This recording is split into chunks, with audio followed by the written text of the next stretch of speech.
What is going on, everybody? Episode 4 of the AniMangaHEADZ podcast. Yeah, I don't even know how to pronounce his name, like Xarso. I can't remember. He's coming in like 5 minutes, he said, but I'm here with none other than Vince. Vince has been on the show before. Say what's up. What's up, guys? I'm here with the one and only Commodore Laz. Log one. Yo, what's good? What's good, man? So since you're new here, I always do every newcomer or guest is I ask them, give us your anime/manga origin, where it started, and what kept you here. All right. So the short story, basically, I had a relative from like Europe that came through, was talking about this. I say unquote Chinese cartoon, really Japanese cartoon of Dragon Ball Z that was coming out. I think it was around 96, 97 when it started coming out. It's in Canada with the dub. So they had like a thing on YTV where like you could marathon the Seinen saga. So I marathoned through that. And I loved it, and I started watching from Namek onwards, and that's when like the very first time I like really fell in love with anime. Mm-hmm. But the real first time when it came to manga itself was like I think in the 3rd or 4th grade. My library like had like a whole bunch of like comics and stuff that were there, and I saw that they had the original Dragon Ball in like the manga volumes and stuff, and that's when they had also like One Piece. I think up until Beretti, they had like Whistle that was there and stuff. A little bit in Inuyasha. So there was like a little bit of stuff that I saw there, and then like I just became hooked on it. And then it was like to the point where I was getting like these Jump magazines every month when they were releasing them here in the States. Like every single like month, we just get like a whole volume that comes in. You just read all these series that are coming out. So I was reading like One Piece, Naruto, Bleach, a little bit of Shaman King here and there. Probably the first chapter of Kinnikuman, but after that, man, it was just I was just being hooked, and then fell off it. Come high school, came back into it with Full Metal, and then that was it, man. I just started jumping on everything and anything that had manga or anime thing related to it. That's dope. That's like pretty. Like that's good. Like I feel like mine's the only one where I feel like I didn't start. But I still started with Dragon Ball, which is the thing I just didn't know was anime. But I know the first one I saw ever was Ninja Science Team Gatchaman. That was the first thing I ever seen. Like Birds Go. That shit was fire. It's corny, but it's mad fire. But okay, so first topic we have today is I want to talk about like energy systems in battle shonen. So for anyone who's wondering what I mean by that, generally speaking, in a battle series, every series, like something akin to like Ki from like Dragon Ball or like Chakra from Naruto, Ryatsu / Reishi and Bleach, all of those type of things. And then like energy systems that they use for their battling, for their abilities and stuff like that. So I wanted to talk about what makes a good energy system, makes a bad energy system. And some do you think are notable, some do you think are overhyped maybe, and some do you think are like could be better, stuff like that. So I guess we'll start with like I guess I'll start because like Dragon Ball keys are very simple. You have a finite pool of energy that lets you do shit like fly and blast shit. Mm-hmm. It's very simple. I don't think anything wrong with it inherently because it's pretty basic in that sense. But I don't think it's very interesting because everyone does the same shit in that show. Yeah. But the one that I wanted to bring up that I think is actually a bit overlooked, like we'll talk about other ones later. I actually think that the Dying Will Flame system from Katekyo Hitman Reborn is very good, very good system. Especially when they kind of introduce the other 7 of the flames of the earth, not just the sky. And how each one has their own property and ability and how they work, and they work the same way, but it's how you apply it that makes it sick, right? With your box weapon in the world. But yeah. What do you guys think about the Dying Wolf Flame system? I mean, for me personally, I've only seen like the anime for Reborn, so like there's I really have to go back and like kind of like see how the system works and stuff. But for what I've seen though was how Suna would use it, and then like I guess it's also at the same time with the boxes as well, like the little boxes there. So yeah, I mean with that it's dope because it activates like different like powers and stuff that they can utilize in combat, which I feel was unique in itself. Because usually when you're trying to like have these kind of systems, you want to try and make it at least original to some extent, so that it's unique in its own right. And I feel like with the boxes, like it's kind of dope too, because it's one of those things after, especially like for merchandise and that kind of stuff, when you're trying to sell it to kids and stuff, that they can actually, you can see them in the streets putting a box right to their ring finger, and they think they're using the same attacks and stuff in Reborn. But yeah, I like it. It's dope. Yeah, I think the thing that I like about it is I like when they kind of keep an energy system consistent with what everyone can do, but it's everyone's way of applying it that makes them dangerous and or sick.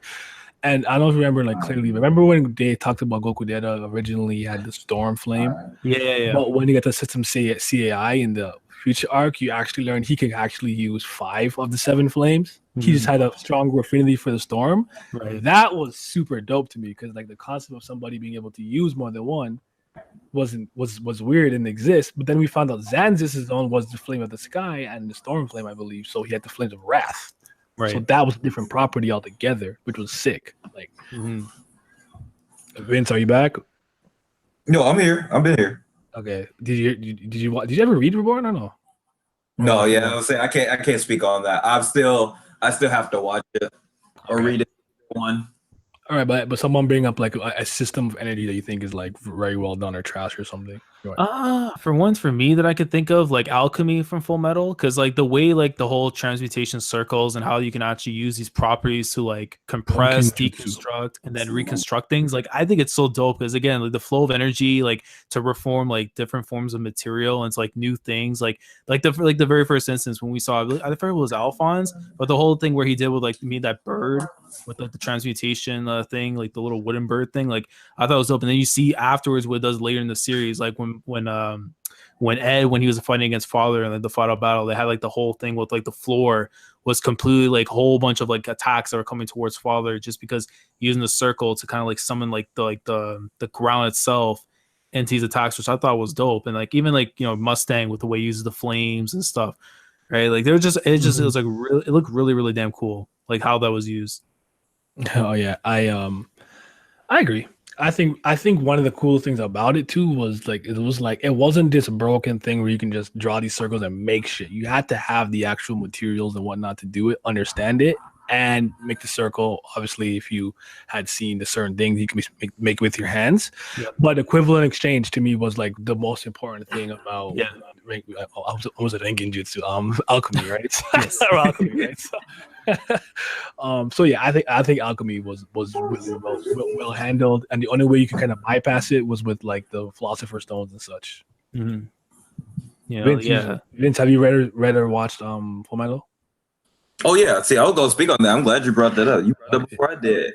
Yeah. But I thought it was a really good energy system, mostly because of its uniqueness and how they used it, how it kind of was like the whole point of the series. Most of the time, you know, the energy system is more like for the characters, but the characters are part of it. It's kind of weird. In Full Metal Alchemist, it felt like the most important things were the alchemy, the energy system.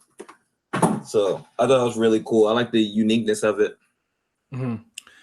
Do you think that you guys think of any energy systems you think is actually overrated, that people think they rate too high?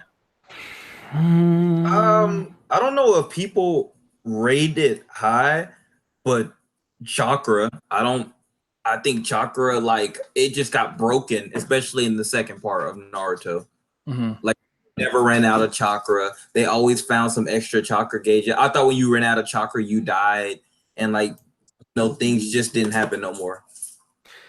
Yeah, I mean, it's weird because for me, I think if I had to say one, it's probably like Devil Fruits, honestly. Oh, do you see Devil Fruits' energy system?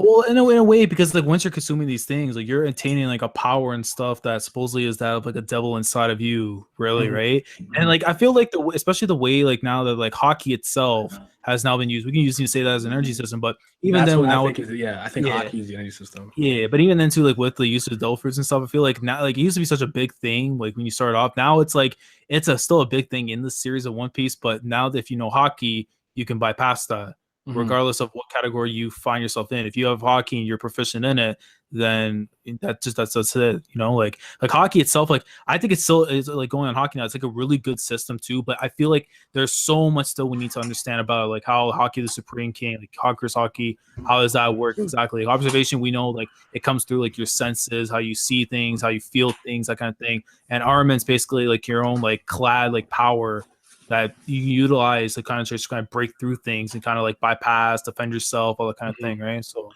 I actually like this is gonna sound weird coming from me. It's not that I don't believe in its entirety that hockey is a great system, because I think it is and I like it. I think it's cool. My issue is with how Oda shows it, because you can clearly tell he doesn't want to show you everything. It's like a slow IV drip of more and more what we learn about hockey. Yeah. But I feel like we're at a point in the story that even if someone can't do everything, we should know pretty much everything that could be done, unless somebody's found some type of specialist ability in tandem with their devil fruit, or just because they're so proficient at observation or whatever they see into the future, which is a rare technique, but you can learn it. You know what I'm saying? Yeah. Which is kind of my issue, because like I hated hockey pre-time skip, because anytime someone used it, it was told through exposition, right? They'd be like, oh my god, they attacked the platform. Oh no, it's okay. The 3 admirals protected it using hockey. Like, motherfucker, show me this. What do you like? Stop telling me. You know, when Akainu got attacked by Vista and Marco, like, oh, annoying hockey users. But I can't see you using it. Like, you're telling me, fucking show me. Yeah, I agree with that. I feel like. Yeah, go ahead. Oh no, I was just gonna say that. I like it normally better when, like you said earlier, if it's explained like kind of at the beginning of the show, or like as soon as you're gonna introduce that, all of it kind of explained, unless it's like a specialty. But continue. Yeah, so like now we come back from the time skip and we have Buso, the Koka hardening. Okay, that's good, that's great. But still, there's so many things that are mysterious about it in the armament category. But I think armament, generally speaking, it's fine. I think the problem really comes with, well, Conqueror is not a problem. We know what it does right now, but it's like, if that's really all it does, is like you kind of boring, you knock out like fodder. Like, who cares? I don't care. This is not cool. Because as long as I'm not weak-willed, your Conqueror is not going to work on me, so it doesn't matter that you have it. But I know there's more to it, but he won't tell us. Yeah, because I feel like in a way it may not actually be something that's going to be towards battle. I think it's going to be something towards, like, let's say if they're going to Raftel, and it depends on the will of the person that's going to go there and find the One Piece. I guess like whoever has a strong enough will to be able to withstand, I guess, whatever is there, then they have to have that at least. Because again, if you like again with Luffy, it's like he can gain so many powerful allies under him because of the fact that he has the will of a king, and that's been showcased so much in the series, where every place he's gone to, he's kind of done that. And obviously, of course, Sabaody was kind of the first instance we got to see that being utilized. Yeah. Or I think, and then the freaking wherever they were when they were finding Duval and the Flying Fish Riders, where he stopped like in thing there. But like, right before Sabaody. But now with observation, this is where I start to really have a problem, and I never had a problem with it until this Katakuri fight. So let me kind of tell you like my train of thought here. So, well, observation hockey with Katakuri, he could see into the legitimate future. That's cool. Now let's say Laz and I, we're fighting a dragon. Okay, the dragon is going to do a tail sweep. Laz can see into the future, so he jumps. I have observation hockey that's proficient, but I can't see the future, but I can feel the will of the attack. I also jump. What's the fucking difference? I mean, right. I feel that. I definitely feel that. Like if you're gonna see into the future, well, you either have to see multiple futures, and so you can plan things out early, or you need to see a certain length into the future, or be able to, just do more. If you feel the will, absolute. It's one thing if it always happened. It's clear that it's not absolute. It can be changed by whatever the fuck is happening. So it's just like, what's the fucking difference? Who cares if you why does him being able to legitimately see the future be any better than me just being able to sense the will of the attackers or whatever the fuck? Well, I guess like the only thing I can say is in terms of them seeing like into the future, they have a step ahead where they can actually plan out their things. If you just have regular observation hockey, you're just going step by step what's going on. So like on the go, you're trying to figure out like what you're supposed to be doing. With a person who has, let's say, 5 seconds that they can see into it, that's 5 seconds that's going to possibly save their life if they'll say one wrong move leads to their death. So that's like the only way I could see that. But what does it matter if I can react and or you feel it when it happens? Like let's say the dragon's gonna punch, and let's say the dragon can see in the future, and he's gonna punch me, and it senses that I'm going to preemptively try to stop the punch, and it changes its idea because of that. But I also sense, okay, now it's gonna do a tail sweep. Like why? Like me seeing the willpower and seeing the future, I don't really see like I feel like the outcome is the same as long as you're proficient enough. So I never really understood what was so great about him seeing the future, especially since Luffy was already like going against it for how long. Now, there's instances where he flexed on him, like, I know you're gonna get up, so I'll just punch his shoulder, yada yada. Okay, that's great. But Luffy is literally at that point, in those points in time, if you watch the fight carefully, he's frustrated. So he's not even using observation hockey well because you have to be calm. Mm-hmm. So he's an open book. True. Okay, I feel that. Yeah, I guess they would just normally have to be a more like cerebral person to use it. Like somebody who's like, because the problem is too, it's like both their kind of fighting styles are kind of like manly or kind of like straight up. Like, so like they're like, it's not like he was even like doing anything like, oh, I can see into the future he's gonna do this, so like I'm gonna like plant a bomb on his arm or something. Like nothing to do with that. Like they're just fighting. And then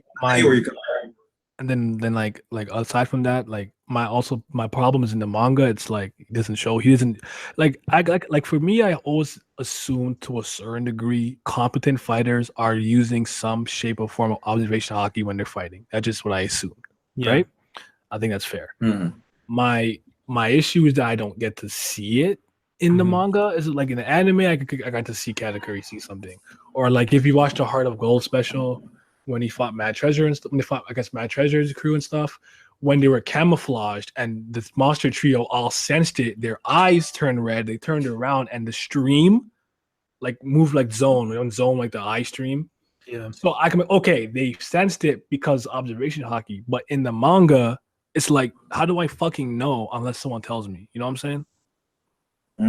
He uses he will pick moments like when Luffy closed his eyes and saw the attacks coming, but generally speaking, it's like he doesn't show us how it's being used, which is my issue with it. But yeah, I think hockey's great. I think it's cool, and I believe in it as a whole system when it's all said and done. But I just, as of right now, I'm just not with it right currently, especially after this Katakuri stuff. But yeah, okay, so. Well, sorry. Anything else want to chime in on that? Or? Well, I mean, the only thing I can really say in that is like, you know, again, like we talked about this before with the whole like red lines and stuff from, I think it was the Mad Treasure OVA thing that they did. Yeah. Where I forgot the girl, the one with the gun and shit, she did have the thing where they can sense it. I figure like the only thing I can really say on that is, I mean, unless they try and like do something with the eyes to make it more clear, like because I don't like the whole thing when they do like the little when Oda draws those lines into the eyes and like thought that was supposed to be my way of seeing observation hockey. I want to see like there's a change in the eye color itself. But people say that was the observation thing, but that's been present since the manga's beginning. He just does have to shade things sometimes. It's not when they're only using observation. Yeah, exactly. Hockey. Like at least change something within the eye itself. You know what I mean? Like maybe darker, maybe take away the pupil. So it's something. Like, you know, like so I know that there is a difference between someone looking without it and with it. Yeah, even if it's subtle, you know, it's fine. But I think also at the same time, this is like I guess like the first understanding of how it works. Like again, this is like one. I look at it as like one route of how observation hockey works. Like again, you can see into the future, you can sense things, you feel like with Luffy, it's like he feels things. That's how his way of observation hockey works. And then Katakuri has his own thing. So I feel like we're probably going to be more people like have their own variations of how they utilize observation hockey.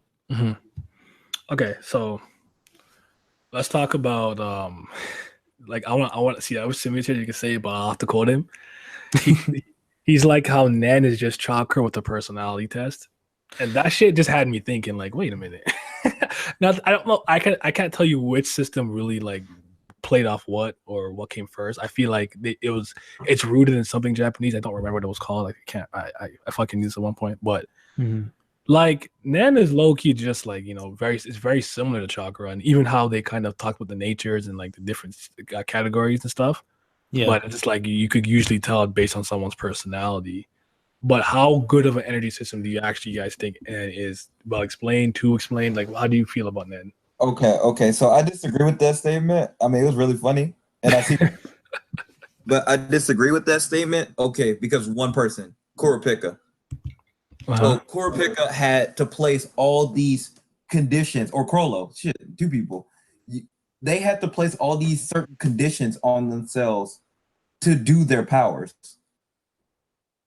You mean like the deals and stuff? Yeah, like how Kurapika is really strong against the Phantom Troop spiders. Right. Like Kurapika can only use his power versus the Phantom Troop, and when he uses that power, against the Phantom Troop, he's like 20 times stronger than he normally would be. Mm-hmm. I like that system. And Crollo has to like have his book open to use a certain power. And if he closes his book and tries to open another one, like that long ass fight he had with Hisoka where he explains power. Damn, that was too much dialogue. But he has like a certain amount of stuff to use certain powers. And even though he has a bunch of powers in the book, it's really hard to use more than 2 or use more than 1. Mm-hmm. And like it's just a certain level more of complexity, like in Chakra. And another thing in Naruto is that Chakra got thrown completely out of the book when we start talking about the Kekkei Genkai and Sharingans and stuff like that. Mm-hmm. So power just got like Genjutsu. The people that are supposed to be good Genjutsu users and stuff like that basically got voided because they just started fighting a bunch of Uchihas and stuff like that. So it's just like, what was the point? Like when Kurenai tried to use the Genjutsu versus Itachi, and everybody just, we just all laughed at her because we just like, he got Sharingan. But realistically, there still should have been a way for her to use that because it's an illusion. Yeah. Just to see into the future and stuff like that does not mean you should necessarily be able to be an illusion. Maybe you can dispel it, but you should be able to like just straight up the way that they were. So I feel like just Nen is used better, and Nen like it's more than just personality. I feel like it's sometimes the build and stuff like that because Gon is his personality, but it enhanced him and made him stronger. He's a straight up person. Yeah. Lua doesn't really use strength in fights. He uses a more technical based thing where he's ripping through your heart and things like that. It's more technique based. So things change. All right, hold on. I gotta mute myself, but somebody else pick up. Laz. Yeah, I mean, like for me, like I like it definitely because like for me, it's like the whole like how you like like exactly what part of the system you are, like the whole like water deviation, like the way it's like if the volume of the water changes, if it tastes different or whatever it is, you kind of know who you are. But it's one of those things where it's like you're good in those one category, but then you have someone who's a specialist where it's like, okay, they're perfect at everything afterwards, and it doesn't really matter because you can face off against a specialist, you're not winning most of the time because of how much of an advantage they have because they can tap into all these different areas and they become that much more stronger.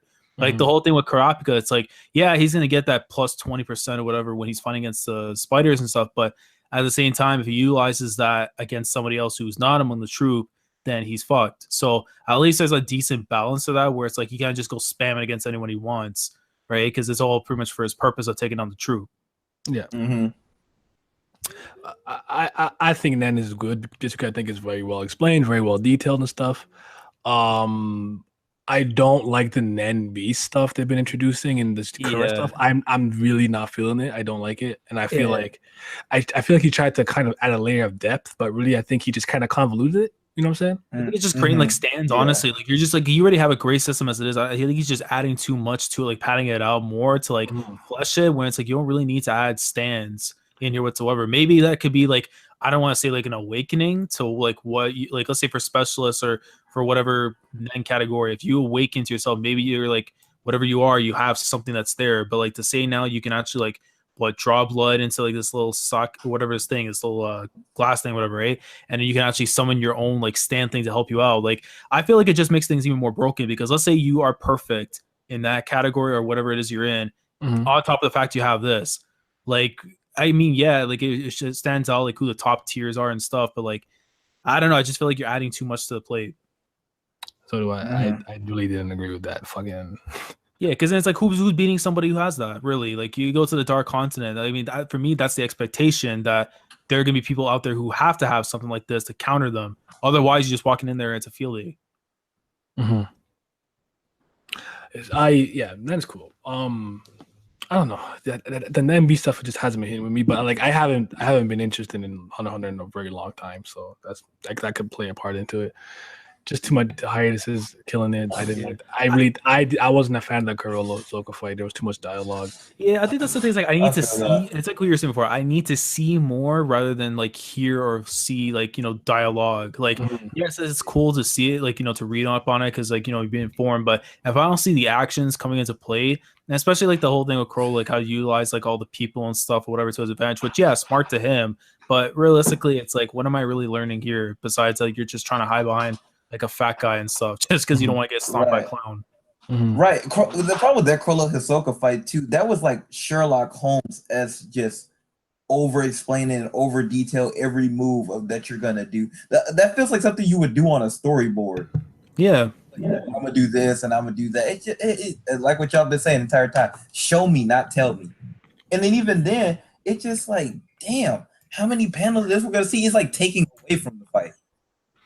Like I had to keep up more with like what he was talking about than actually watching them fight. And then it's like Hisoka was just like fighting in a circle the entire time. He's turning around in a circle, punching puppets, and they're exploding, and it was just too much. It was way too much. It was annoying as hell.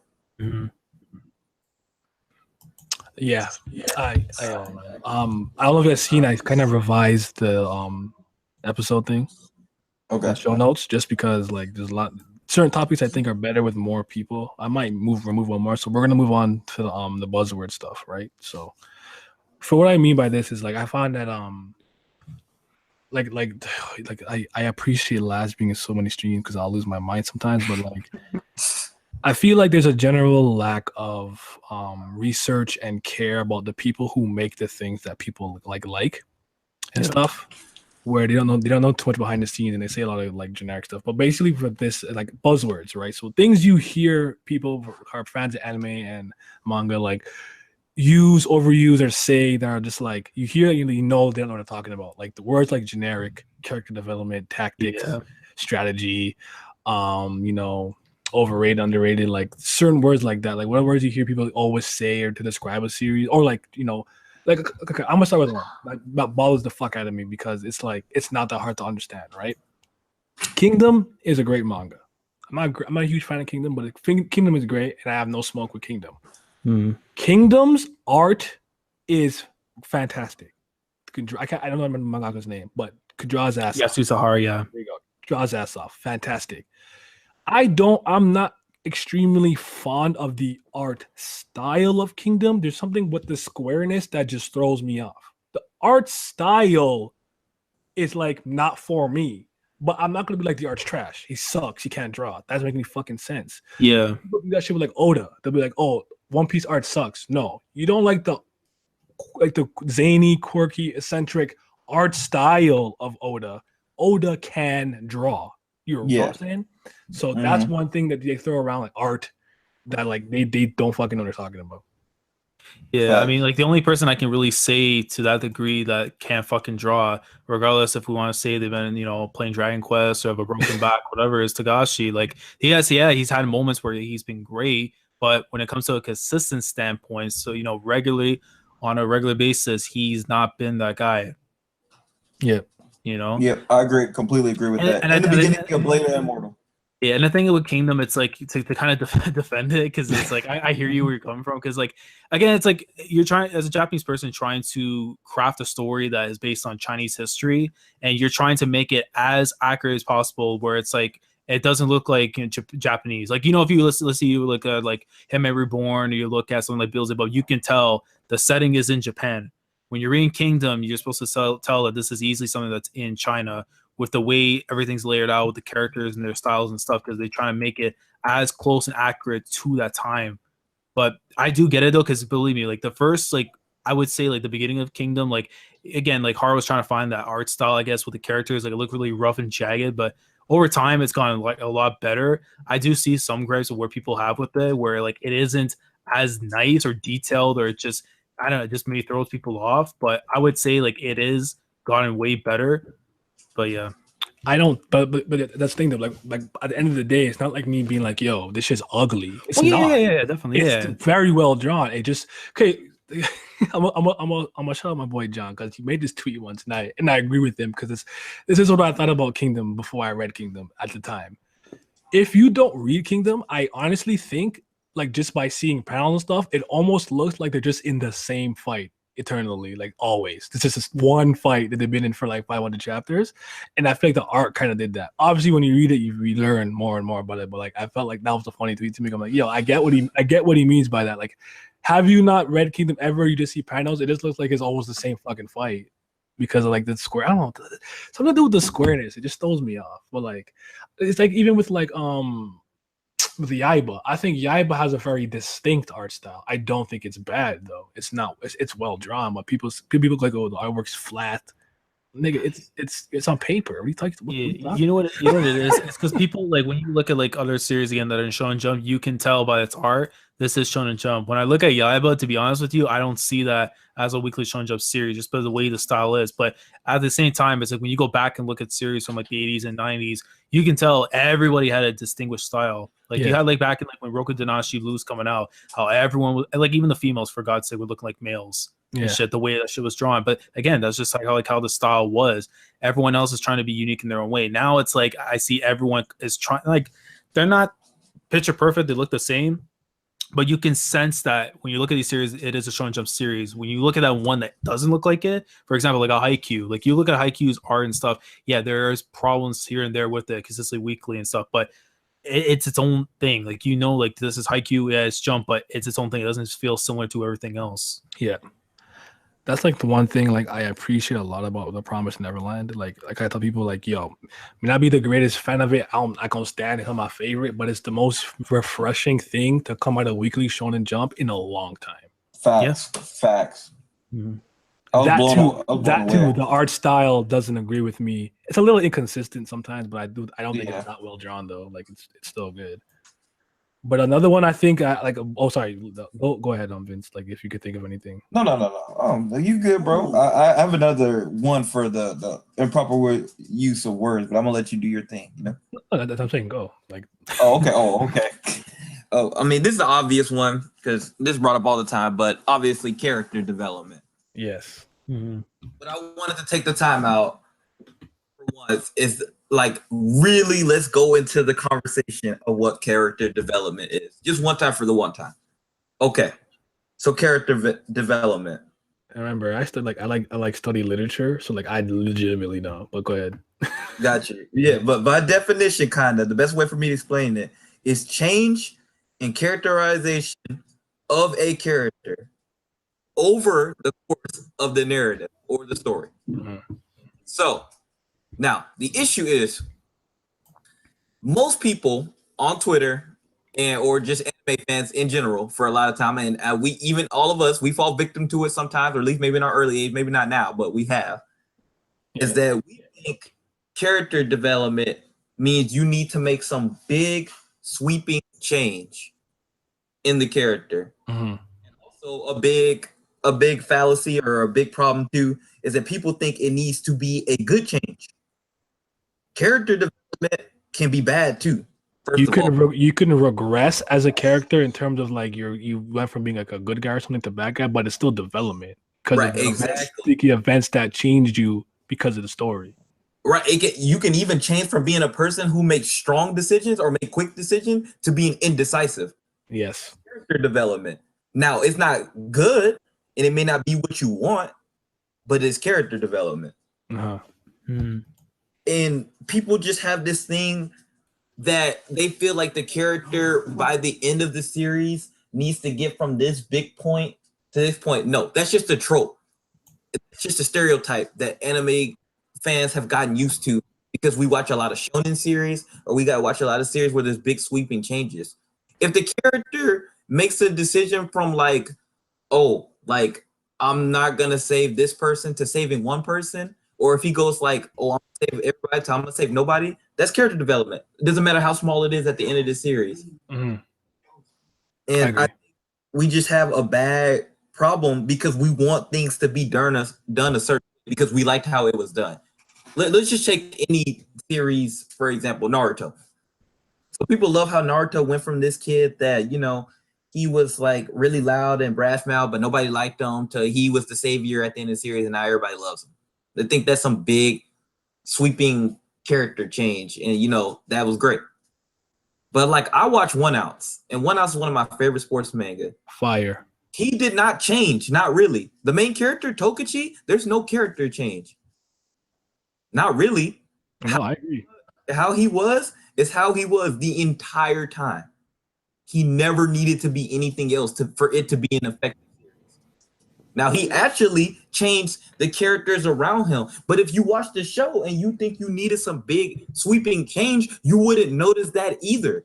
He changed everybody on that team. If you ever played a sport, you would understand what he did and how he changed. He taught them how to win. He changed them because he taught them how to be winners. Yes. But you couldn't tell because he didn't change their actual personalities. They were the same people from the start of the show to the end of the show. But there was a development because he taught them how to win.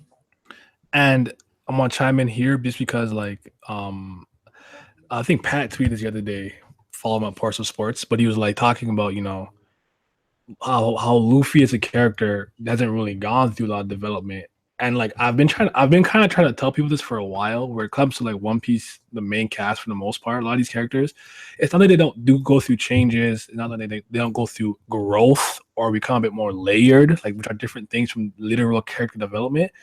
It's okay for Luffy to kind of stay the way he is the whole time because it works within the One Piece narrative. His free, kind of innocent, loving nature for wanting to be Pirate King and adventuring is inherently what makes him him.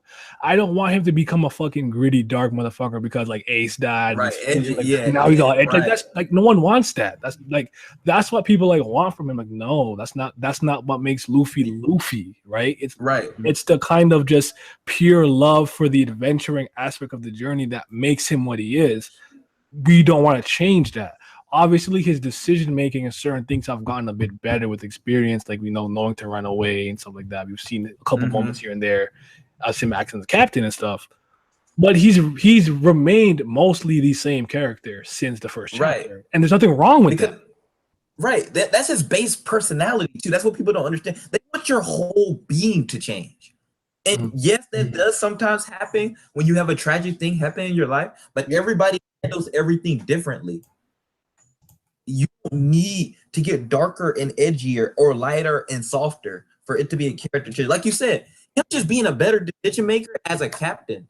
Sometimes being less reckless as a captain is the best character development he could ever possibly have. And one of the most important things for him as like Luffy is to get stronger at fighting. That's what he needs to do. Because go all the way back to Arlong Park where he's like, oh, I can't navigate, can't use swords, can't even lie, I can't cook. And Arlong's like, fuck you good for it. Like, yo, but I'll kick your ass. That's my job. Yeah. If there's someone here who thinks they raw, I'll put them down. That's what he needs to do. That's just like thematic role for the most part. But Laz, you want to chime in? Yeah, I mean, like in terms of like my own like kind of like I guess like pet peeve that I have, and it's like this is something I've recently been seeing like being like thrown around incorrectly, and like it bugs me to my core. But it's when people say that shonen series, seinen series are genres. They're demographics. And that bugs me like because it's like, man, I get it completely. Like, there's more to life than shonen boys manga, which is what it is. Seinen being for older teens to young adults and stuff. But at the same time, these genres that you talk about, which are romance, you have sports, you have drama, you have psychological, whatever it is, you find that in any of those demographics. Yes. So like when people are saying like, you got, like if all you read is seinen or shonen series, it's garbage. Like I'm just thinking to myself, like, what do you mean? Like in terms of genre, and they'd be like, yeah, like no, it's a demographic. That's what it's aimed towards. And like I've come to terms with this in my life where it's like if you're fighting over a boys manga, shonen manga, which is directed towards kids, specifically between the ages of 8 to 14, I'm gonna take a word from my boy Corey. Go outside because it's ridiculous. Where it's like people like going crazy over something like it's a fucking kids manga. What do you want with it? A seinen manga, yeah, it's supposed to go towards people who are young adults who understand these concepts a lot better than a fucking 8-year-old's gonna understand. And these people don't understand that shonen and seinen is not a fucking genre; it's a demographic. The other thing is that we've gotten to a place because of Twitter and because we have a lot of conversation. Sometimes we have a lot of good in-depth conversation, but sometimes I think people over analyze every single thing. Like I feel that, especially with Hunter x Hunter, the Chimera Ant arc is one of the most over analyzed arcs I've ever seen. It's a good arc, but it's just too fucking narration with it. And I just like, it's like, again, York knew out. Like I like that far better. It's well done pace. It's just a lot of elements. And like Chimera Ant, yes, it does that, but God, I fucking fell asleep by the time we got to the palace. Right, that's the thing. I talk about this all the time. I say, don't get me wrong. I think Chimera Ant is a great art, like literally, legitimately a great art.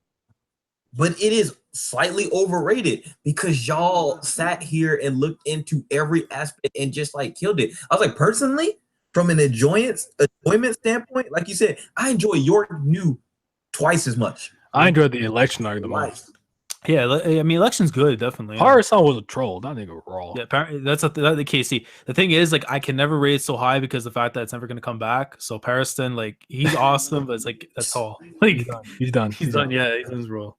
But I want to kind of go back to what you were saying about the whole Seinen and Shonen thing because this bothers me too. We actually did speak about it in the last podcast. We kind of settled it, like we explained what it is, just because. And because my problem with people, sometimes they go, oh, it's a shonen. Like, what did you expect? Or I'm like, just because something belongs to a shonen demographic doesn't mean that it has to absolutely sell out to all the tropes. You can make something inherently refreshing, unique, or great. And there's many examples. But Hunter, One Piece, I think The Promised Neverland was a great breath of fresh air. I think Kimetsu no Yaiba has a thing that makes it inherently its own thing. I think Black Clover is literally checking all the boxes that makes shonen, so it's not interesting to me. But but think about it like this. Think about tons of seinen that are just literally a shonen story. It's just that people want to think seinen is just this different, great. No, it's so much more mature. Like, no, in the seinen you can get away with more. Like, you can have more gore and stuff. But my problem with this is, like, you can get that in the shonen because Hunter x Hunter is pretty dark for shonen. If you really think about it. Exactly. Right. Big facts. But I can name you like seinen where like, bro, this is just a shonen jump story. This is a shonen-esque story. Nothing here is inherently, oh my god, it's so more mature. Like, and then you got like the berserk vagabond-esque class of people where it's like, nah, it gotta be gritty and blah blah yada yada. And my biggest thing about making something more adult, I'm using air quotes right now, is just because you have the freedom to make more adult, if you just add a bunch of sex and like gore, you're juvenile. You didn't make your story more adult. You're just juvenile. Like, oh, like that's not what makes a story inherently more mature. Because Avatar is a Nickelodeon show that can be applied to all ages. That's and to me, it's like obviously as a kid, like that. Just because you have to follow or target a demographic doesn't mean the show isn't mature. So I'm not trying to hear. Yeah, and I mean even to the benefit of like for shonen, because again, it's like anyone can get into it. Like where seinen, it's like kids are not going to be reading Gantz. You know what I mean? Like they're not going to pick up that volume. Like they're like anyone can get into One Piece, anyone can get into Naruto, whatever. Because it's if a kid can read it, anyone can read it. That's how it can be. That's the best way to market something. And I think a good example of this is Holy Land, to be honest, because Holy Land was one of those people. Because what is it considered? A sinning, right? It's considered like this adult thing, right? Yeah, I don't think it's that adult. Holy Land was literally about an edgy ass kid that learned to punch in the dark. Like what was so mature? What was so mature about it? It's not that great. It's honestly, I did martial arts for 10 years, and when I say some of this shit in the Holy Land is extremely laughable. Like, yeah, I've heard that from my friends who fight. They're like, "Yo, this is not realistic." I'm like, "Oh, where?" Yeah, like a man. Like, okay, so now you play sports for a long time, right? Still do. So yeah, so right. And did you ever go to did you ever learn? Oh, what sport do you play before? Let me ask you that. Right now. Soccer player. Okay, so imagine a kid. Yeah. No, I'm gonna come do it. No, you need to send your friends. Oh, okay, I'm gonna do that. Yeah. Okay. I'm like, oh, he's not. I'm like, wait, what are you talking about? Oh, he's not talking to me. My bad. Yeah. What the hell was I talking about? You're talking. Oh yeah. Okay, so imagine a kid that learned how to play soccer from literally like reading a book and just learn how to do like a Pele. And then all of a sudden now they're doing a perfect Pele every time they come to the soccer thing. They're just beating everybody, scoring every time. Do a Pele. Okay. I feel you. Yeah, that's like that's a little far fetched. Yeah, it's a little far fetched. I guess that's the appeal for it, though. I mean, at the end of the day, because like, what's the perfect example? Welcome, by the way. Say hi. Oh yeah. Introduce yourself. Hey y'all. Name's Xarso. I go by Captain Spacey. I don't really do YouTube, but like I do jump on people's streams because I am interested in a lot of different communities. I like to see what everyone has, like everyone's thoughts and everything. Oh shit! Let me tell you the show notes. I'm sorry, but yeah, go ahead, continue. No, you're good. Just real quick, can you guys at least like just tell me like where you guys are with the conversation right now? Just so I have like, kind of just right now. Oh wait, no, I sent you the show notes. You have them. Yeah, I have them, but I don't know which one. Okay, right. I removed 2 of them, so the My Hero one and One Piece one are not there. But we're talking about the buzzwords. So what we're talking about are like big general terms and words that anime and manga fans like manga. What the fuck? You use wrong. So like the first one I talked about was like art, right? So you see a lot of people be like, okay, One Piece is ugly. Oda can't draw, but the fact of the matter is they don't like his art style because it's zany and eccentric. It's the man can absolutely draw his ass off. You don't like the art style. That's a completely different argument, a different thing you're saying, which is fine. That's like the beauty behind the beholder, whatever. Okay. Then we're talking about people who call Seinen Shonen a genre when it's a demographic, it's a target audience, right? So that's what we're talking about right now. And I was basically saying that just because something's really, for the most part, it actually depends on the magazine itself that lets certain things slide. Because Fairy Tail is super ecchi for something that's supposed to be, suiting shonen. You know what I'm saying? And then you can find certain seinen and it's like there really isn't a difference between. Like you can find this and Jump, and it wouldn't be any different. You know what I'm saying? So we're kind of on that right now. So he's using Holy Land as an example of something as he thinks is it's seinen, but really what about it is so super mature or adult or whatever. Okay. Well, I mean, I'll let y'all finish, and then I'll share my thoughts. All right. Did anyone want to like chime in on that? Because I like Holy Land. I think it's good. I think for what it is, but I didn't like. I agree with you. Like I don't even remember if it was seinen. I guess it is seinen, but I don't think it was some like, oh my god, like something crazy. Yeah, it was nothing. It was not, he had a little bit of edgy things where he was like thinking about like what he was thinking about, like suicide or like some existential shit. There was nothing particularly deep about Holy Land at all. I mean, it's weird because it's like, because I don't know if you guys heard of like NZ Anime Manga, right? But like with him, it's like he was like one of the first YouTubers that actually was like promoting like Holy Land through like his first impression shit. So like he had it up there with like JoJo as like his top tier manga, like his favorites. So for years I wanted to check it out, but I don't know now. You know what I mean? Because like I've heard it's a really good story and stuff, but I don't know. Now I'm hearing this, it's like. I mean, listen, it is what it is. That's how I feel about Holy Land. It is what it is. It's a solid series that I think people took a little bit too much getting out of. They tried to get too much out of it because they were like, oh, it has some form of realism because they wasn't like super cartoony. But it's still a manga. So there's still a lot of shit that was really, in my eyes, especially if you did it was cartoony. So... but it's a solid series. I recommend, like, you just read it because you've read a lot of manga before. So it's just like, you would enjoy it. It'd just be solid.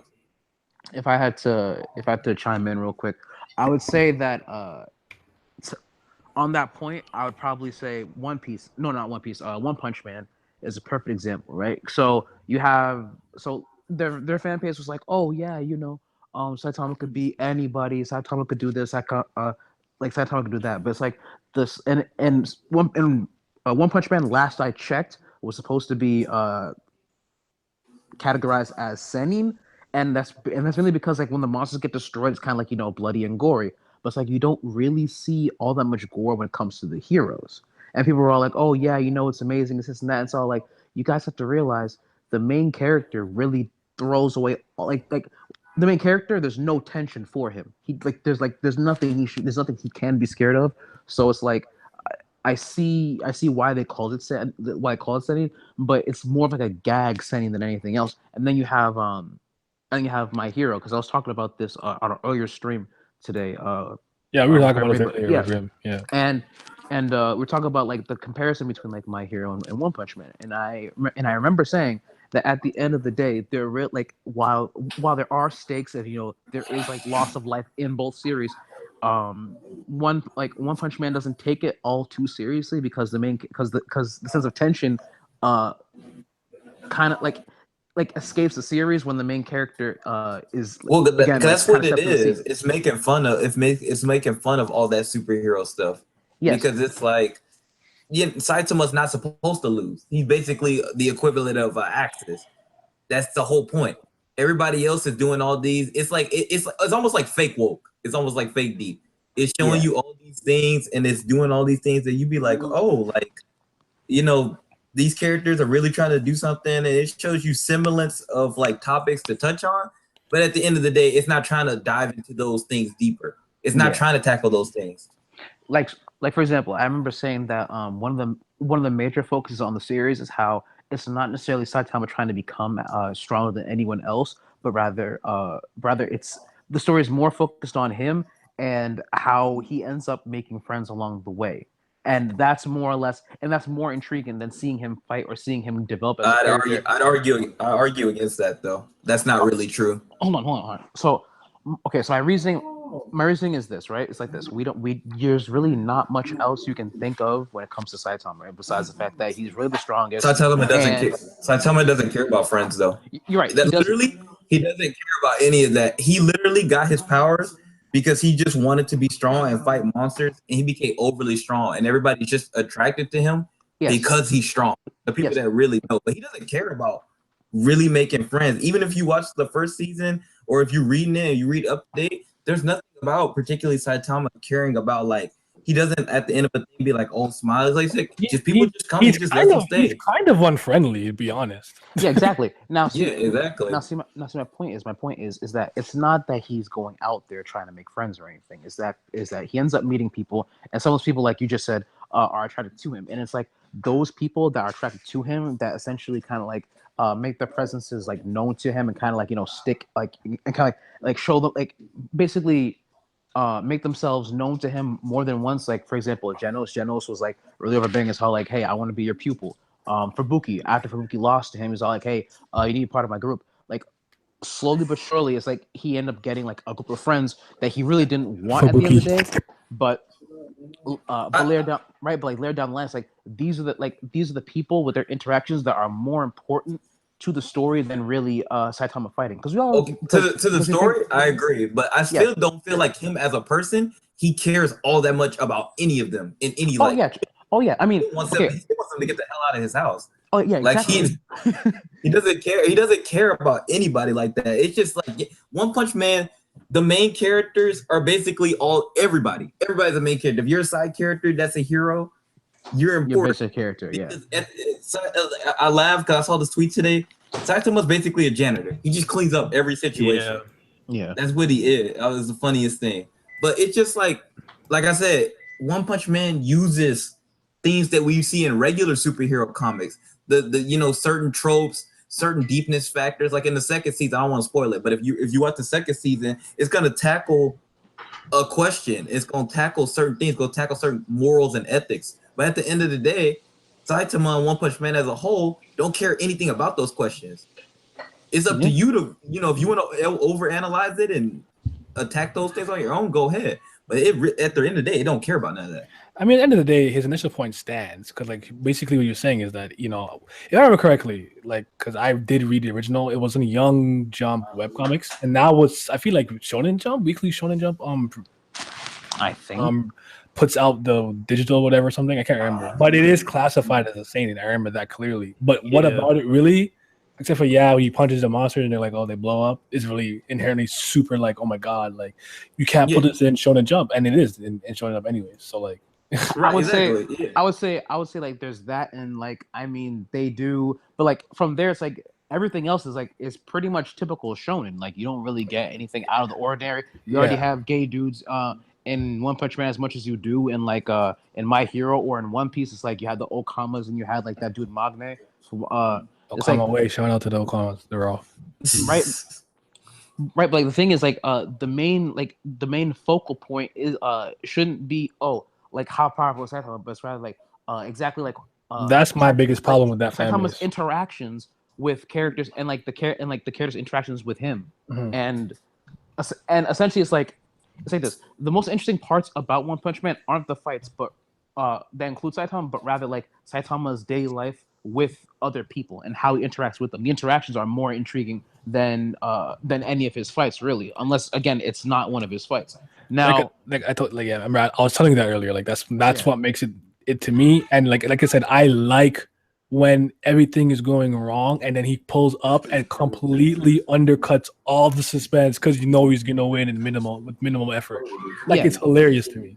And again, like and don't get me wrong, like I enjoy the series, but personally, it's like if I wanted suspense, I'd read My Hero because My Hero because My Hero literally builds up suspense over and over and over and over to the point where it's all like, yo, you really don't know what's gonna happen. Like for any of those that all right, guys, I gotta do. I'll be back. My bad. I'll be back. But yeah, like okay, for example, okay, so like the last couple of chapters, Endeavor was facing off against Anomu, and it's like we didn't even know if he was gonna survive that. Because what's Nomu called again? High end? Yeah, high end. The new one, yeah. Yeah, it's like he got hit. He took a really nasty hit, and we thought he was really not gonna make it. But I mean, at the end of the day, he was able to do so. But again, we didn't know how it was going to happen. He ended up pulling out of the situation. Heck, we even find out that one of the guys that was supposed to be helping him could have done a better job of doing so. But then you find out that there's like a hidden plot within the story that involves that character, which leaves Hawks into like not helping out as much as he could have. And it's like that's like a lot of suspense for like a couple of chapters. But then it's like, if it's like One Punch Man, it'd be like Genos doing the exact same thing, and then out of nowhere, like Saitama really just walks on the screen, slaps a dude by accident, dude dies, and then like Genos is all like, "What the fuck?" I was just like, "What the hell?" Funny. Now, I would say personally, yes, there are like a lot of people in the One Punch community who are like, "Oh yeah, My Hero's not as good as One Punch Man," but it's like you got to realize, sure, they're both about being heroes, but I mean, they're inherently way different at their core. Very much so. The biggest similarity is that there's heroes and there's a hero system. Yeah, essentially. Because I'll say it like this, right? There's many different forms of ideology throughout My Hero, but the only ideology you really want to focus on in One Punch Man is Saitama's, because Saitama's ideology, or at least like his thought process, is like the only real interesting thing. Because I believe it was King who was all like, you essentially did what you wanted to do. You became a hero, but it's like you're not really the best hero. You are just a hero. What are you gonna do in order to like fix that? But like they're talking about it while they're just walking in the street just randomly before like Garo tries to attack King, and then Saitama like boots him. And again, Saitama completely like unaware that Garo is like a really important person to the story itself, just completely oblivious, completely unaware. And to me, it's like, okay, Saitama's kind of like a simple-minded guy, kind of takes care of business in like a more like simplistic way. He's not really focused on things like, how can I be the greatest hero? How can I ascend to like the top of the ranks? Again, he's not really focused on that. Hell, what he's in like B class right now, not really focused on rising the ranks, but he's slowly beginning to get like a bit of competitiveness so he can get up there. But again, it's like Saitama's mentality and like his way of thinking is like something that we're slowly starting to get compared to like the several different forms of thinking that characters like Stain, Ida, Endeavor and Shoto, All Might and Deku, Katsuki, all those characters that I just mentioned, they'll have some kind of like outlook on the world that is challenged, that changes, and or prevails overall. But compared to like Saitama, it's like, I mean, the guy's mentality when it comes to like opponents is just, hey, I'm gonna hit you, and then that's really gonna be the end of the story. But but yeah, that's it really. Oh yeah, I mean, I like pretty much that's really what it is, and that fan base just kind of gets a lot of things wrong. But like the last thing on this topic that I want to talk about, because that kind of stems from that, is like the power scaling and people who power to or try to power scale and they can't do it because that drives me nuts. Yeah. Mostly because like it'd be like, oh, like, well, you know, they see One Punch Man and the first thing they want to know is like, can he beat like Superman or Goku? And I'm like, okay, listen, first of all, that's not the point.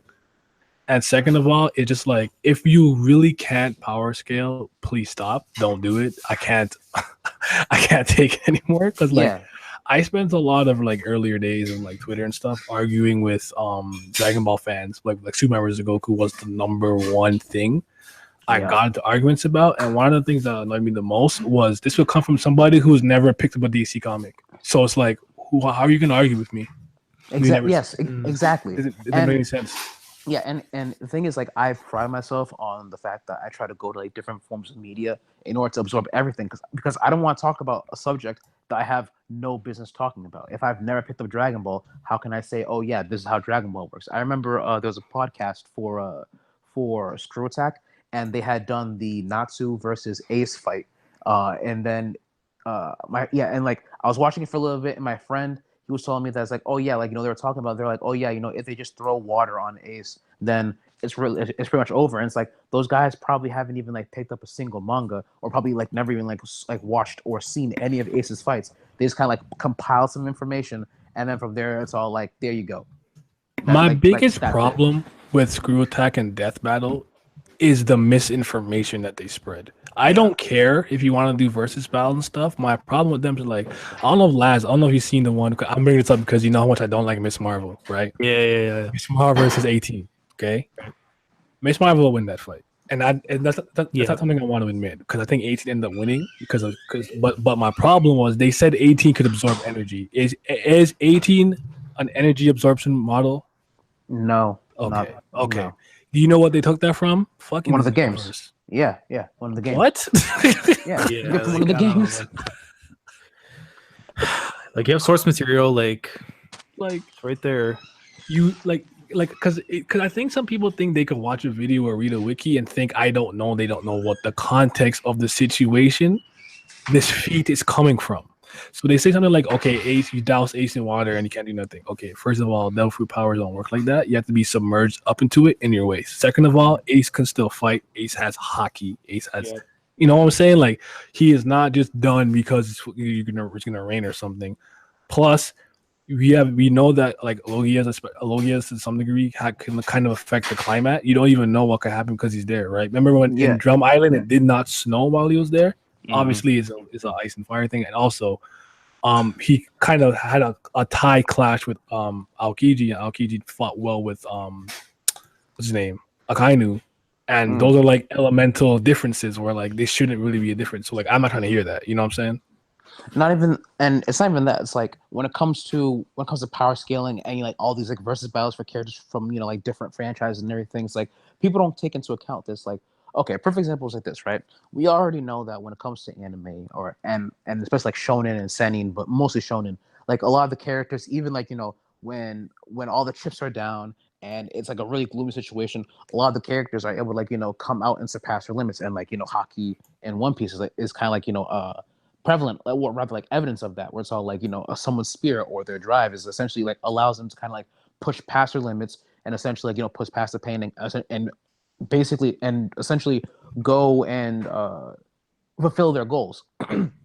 and like when you had something like, you know, Natsu versus Ace, from there it's like, oh yeah, like, you know, Natsu can like lift this much, and obviously like he outclasses like Ace in strength, but everyone knew that at the end of the day Ace was always stronger than Luffy. Always, even before Ace had a Devil Fruit, he was recorded to be stronger than Luffy. And it was kind of like, you know, a notion from before Ace even died that throughout the first half of the series, he was always stronger than Luffy. He was always stronger than Luffy physically. He was much more smarter than Luffy in combat. Of course, you know, Luffy's no slouch when it comes to combat, and it's like a lot of things are like, you know, kind of like left out of place. Personally, with me, here's how I see it. If anyone wants to take any character from like One Punch Man and use them in a fight for anyone, all I have to say is it really depends on who is illustrating the fight and how powerful you want them to be. Especially someone like Saitama. Someone like Metal Bat, I mean, it's a bit more manageable, but even then, like that's not saying much. You know what I'm saying? Because like if you say like, oh yeah, Saitama versus Superman, who's gonna win? Well, do you want Saitama to win? Yes or no? Because he could literally end the fight in one hit.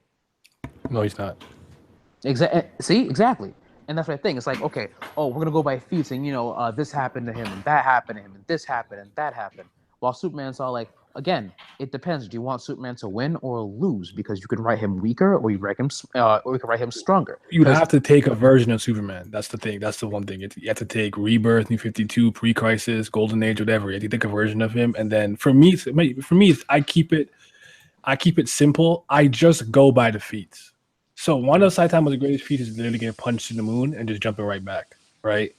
Very impressive for a human who can't even fly. But at the end of the day, Saitama is still a human being, and he cannot breathe in space. Superman can just fight him in space, and it's not a competition anymore. It's over, right?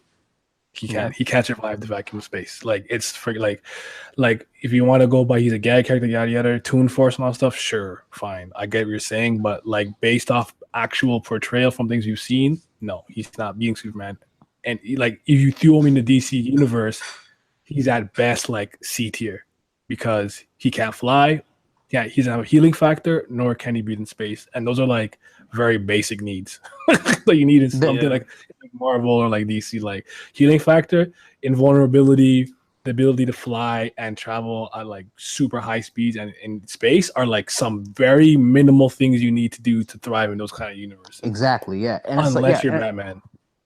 Of course. Or Tony Stark. But even then, it's like, Saitama is a very impressive individual. Honestly, right. I can see him facing up against like a lot of like earthbound individuals. Say a really powerful physical fighter comes down onto the planet. It's like, hey, we're gonna fight who's a good example? Darkseid. Darkseid comes down to Earth. Very physical individual from time to time. Has the laser beams, has some other things like invulnerability, super strength, and all that other stuff. And it's like, okay, well, Saitama also has some of these things. Super speed, invulnerability, super strength, things like that. But from there, it's all like, what if from there, it's like, if they move the fight to space, unless you're all gonna like fight on the moon and not change locations again, then there's a good chance Saitama's gonna lose because again, he cannot breathe.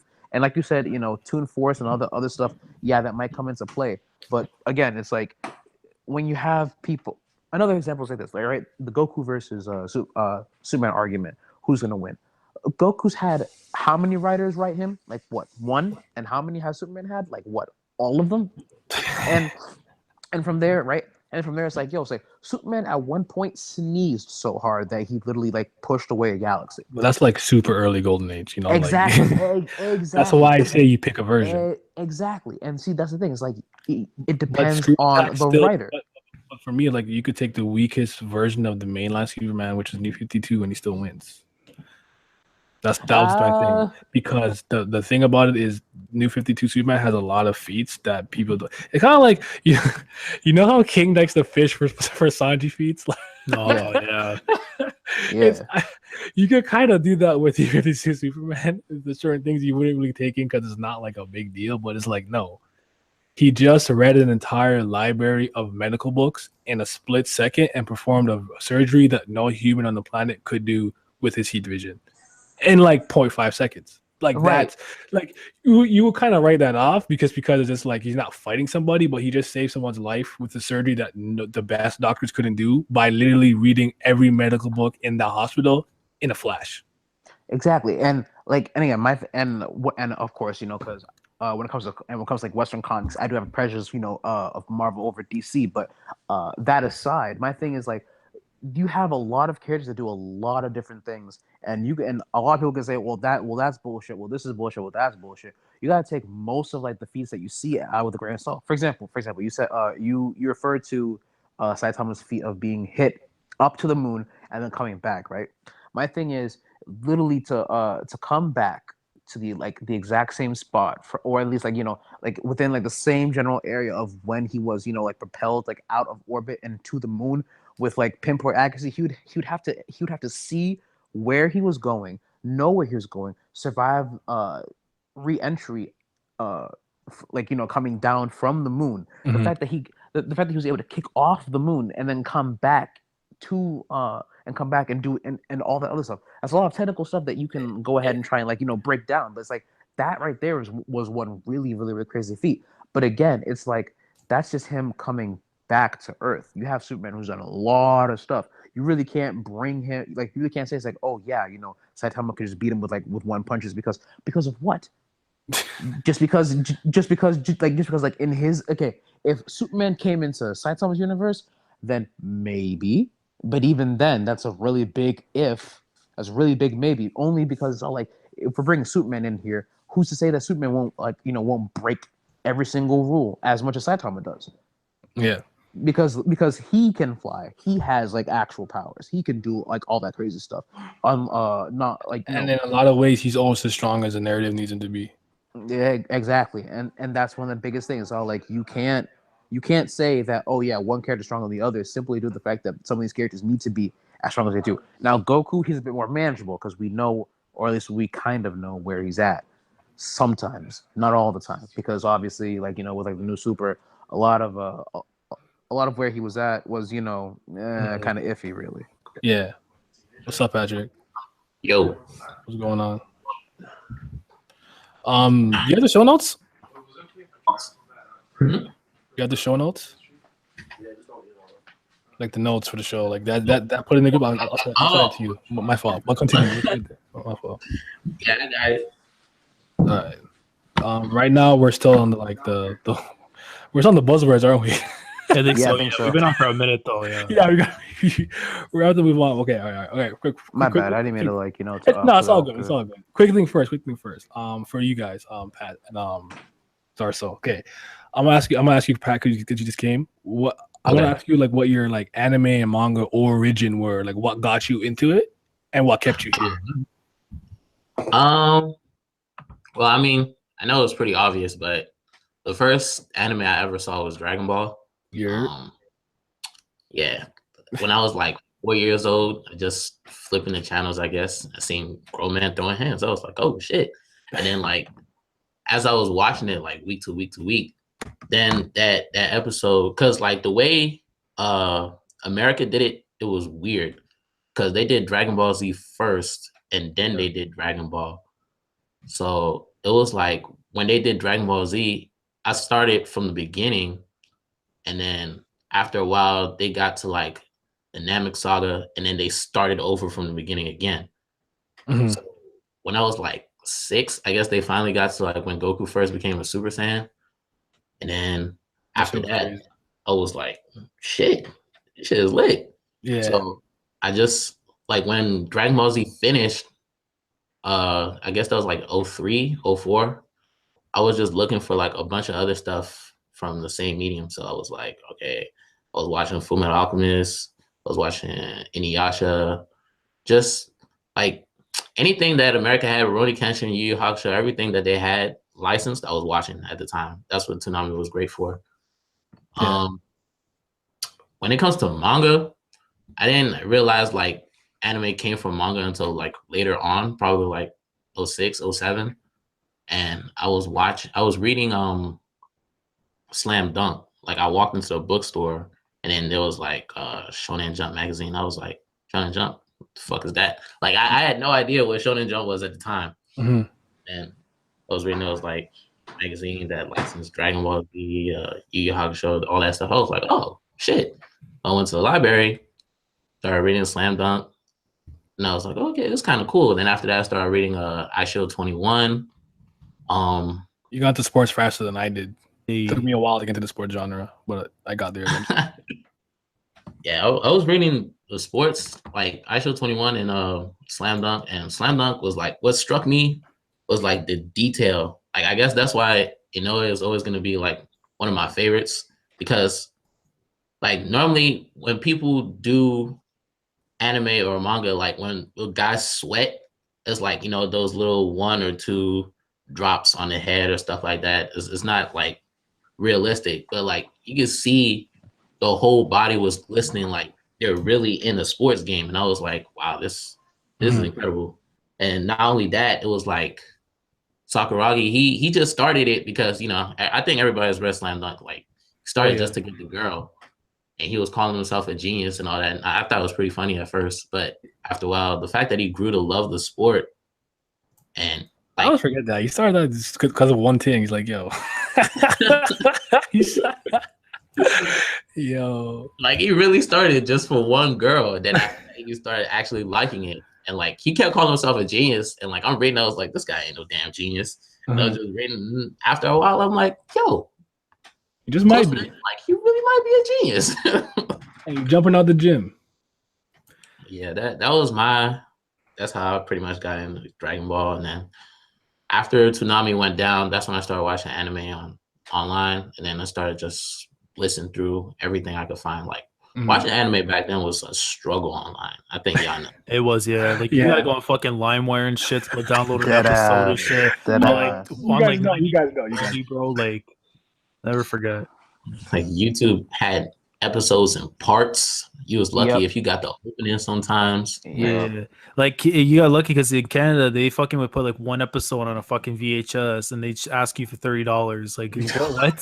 For one episode? For one episode. And I'm like, what? Yeah, bro. I remember fucking when they had a Yu Hakusho, when they called it Ghost Files and shit, they had like episode 66 for $30 on a VHS. I'm like, you're getting the fuck out of here right now. Yo, Laz, you know, because you know my struggle, dog. Like, yo, yeah, bro. But like, yo, come on, man. Like, I want to watch Hakusho, but for $30 for one episode, and I'm not even caught up yet. Like, come on. That's what I'm saying. You're out of your mind, dude. You're out of your mind. That's crazy, bro. All right, that's crazy. What about you though? How did you get in? Start like anime and manga? What kept you here? Oh, me? Yeah. All right. So let's see. I think the very first anime I ever saw, I think it might have been, I think, yeah. Actually, I think it might have been Sailor Moon. Now it wasn't that. Now it wasn't that I was interested in it. I remember. So my parents were like a really religious lot. Like to bring me around like different black people's houses and like they pray and do some weird stuff and everything. Sorry about that. I thought I cut out. Okay, so someone was talking real quick, but yeah. So my parents used to take me over to their people's house and everything because they're religious type. And I remember someone had something on the TV, and I was all like, "Yo, what is that? It's kind of weird." And like you just had some girls doing some weird stuff on the thing. I remember who's that dude? That handsome dude, whatever his name was, I can't remember his name. It's been a while since I've seen Tuxedo Mask from like there you go. Yeah, Tuxedo Mask. And I was like, okay, he's pretty suave with the ladies and everything. He seems pretty cool. And then like from there, I think after that it was like Dragon Ball, but only like a little bit. And I was like, yeah, it's okay. It's kind of fun. I mean, I don't think I was watching anything too important. I think I was watching like Dragon Ball, so it's like a little bit boring for me. And then later on, I think it was like Scried, which was on Toonami. I can't remember. It was like a 24 episode series that had a manga to it too. And I actually found it at Otakon, and I was reading through it and everything. Very different from the anime, but like that crazy. And then I think my first manga that I ever read was Naruto. I remember I was in the 6th grade and someone had like a weird book on their desk, and I picked it up and I was looking at it. I was like, what is this? I didn't even know how to read it either. I was trying to read it like American wise, and I was all like, hold on, this thing looks like it's kind of like I feel like I'm reading this backwards. So then I started from all the way from like the front, and then I think it was like it was Naruto, Sasuke, Sakura, and Kabuto, and they faced off against those 3 Rain Ninja. The first manga I've ever read. And from there, I was like, yo, like, let me borrow this. That kid said no, and I got kind of tight, and I was like, you know what, fuck it, I'll find it on my own. Went to the library that day, found it, and I was like, all right, that's pretty cool. And then just kind of fell into it, really. I think I kind of like OD'd on just like as much information on anime as I possibly could. I started asking questions. I was like, yo, do you know about this? You know about that? My friend got me into One Piece, but at that time I didn't like One Piece because I remembered the 4Kids dub, which was disgusting and terrible. Yeah. And I was like, I'm never gonna watch One Piece. And then the first chapter I ever read for One Piece, Ace got killed by a fucking Unkainu. First chapter, right out. Oh yeah, he told me today. Like that's wild. I was in like 7th, 8th grade, and that was like the first thing I saw. I was like, you gotta be kidding me! What happened? Because I remember my friend was talking to me about it. It was like, oh yeah, Luffy has like a brother named Trace, and I was like, Trace, and it's like, okay, so what can he do? He's just like some cool fire powers, and I'm like, okay. Then I'm like, why is this kid dead? I thought he had fire powers. I think I turned to fire. Little did I know anything about like One Piece, so I kind of had to like, so that summer I went back and I had tried to like watch like everything relevant up until Ace's death, and it was like the Saba Oni arc. It was Amazon Lily. It was Impel Down. I went like, and then like I had to backtrack. It's like, wait a minute, those Ennie's Lobby, and then before that, it was like, oh yeah, you had Skypiea, you had Drum Island, you had Alabasta. You had all, I was like, dude, I'm really gonna kill myself over all these episodes. It's ridiculous. And from there, the manga was moving towards the time skip, and I was all like, dude, I have so much, but I covered all of it towards throughout the summer, and from there I just got hooked. I could never stop, and I really like enjoyed like the shonen demographic because like it really appealed to me back in the day because like I was a young kid around like in that age demographic, and it was like everything was kind of right. I didn't have any problems with One Piece. I don't think I had any problems with most series. I think the only series I didn't like was like Gintama because it literally made no sense. I mean, and to this day, it still makes no fucking sense. Okay, we're not, see that we're not going to do because Gintama was great. Don't get me wrong. Don't get me wrong. Like Gintama was gold, but it got to end soon. I mean, yeah, don't get me I'm wrong. okay with the ending. Yeah, but I didn't like Gintama first either. Don't worry, it's okay. It took me a while.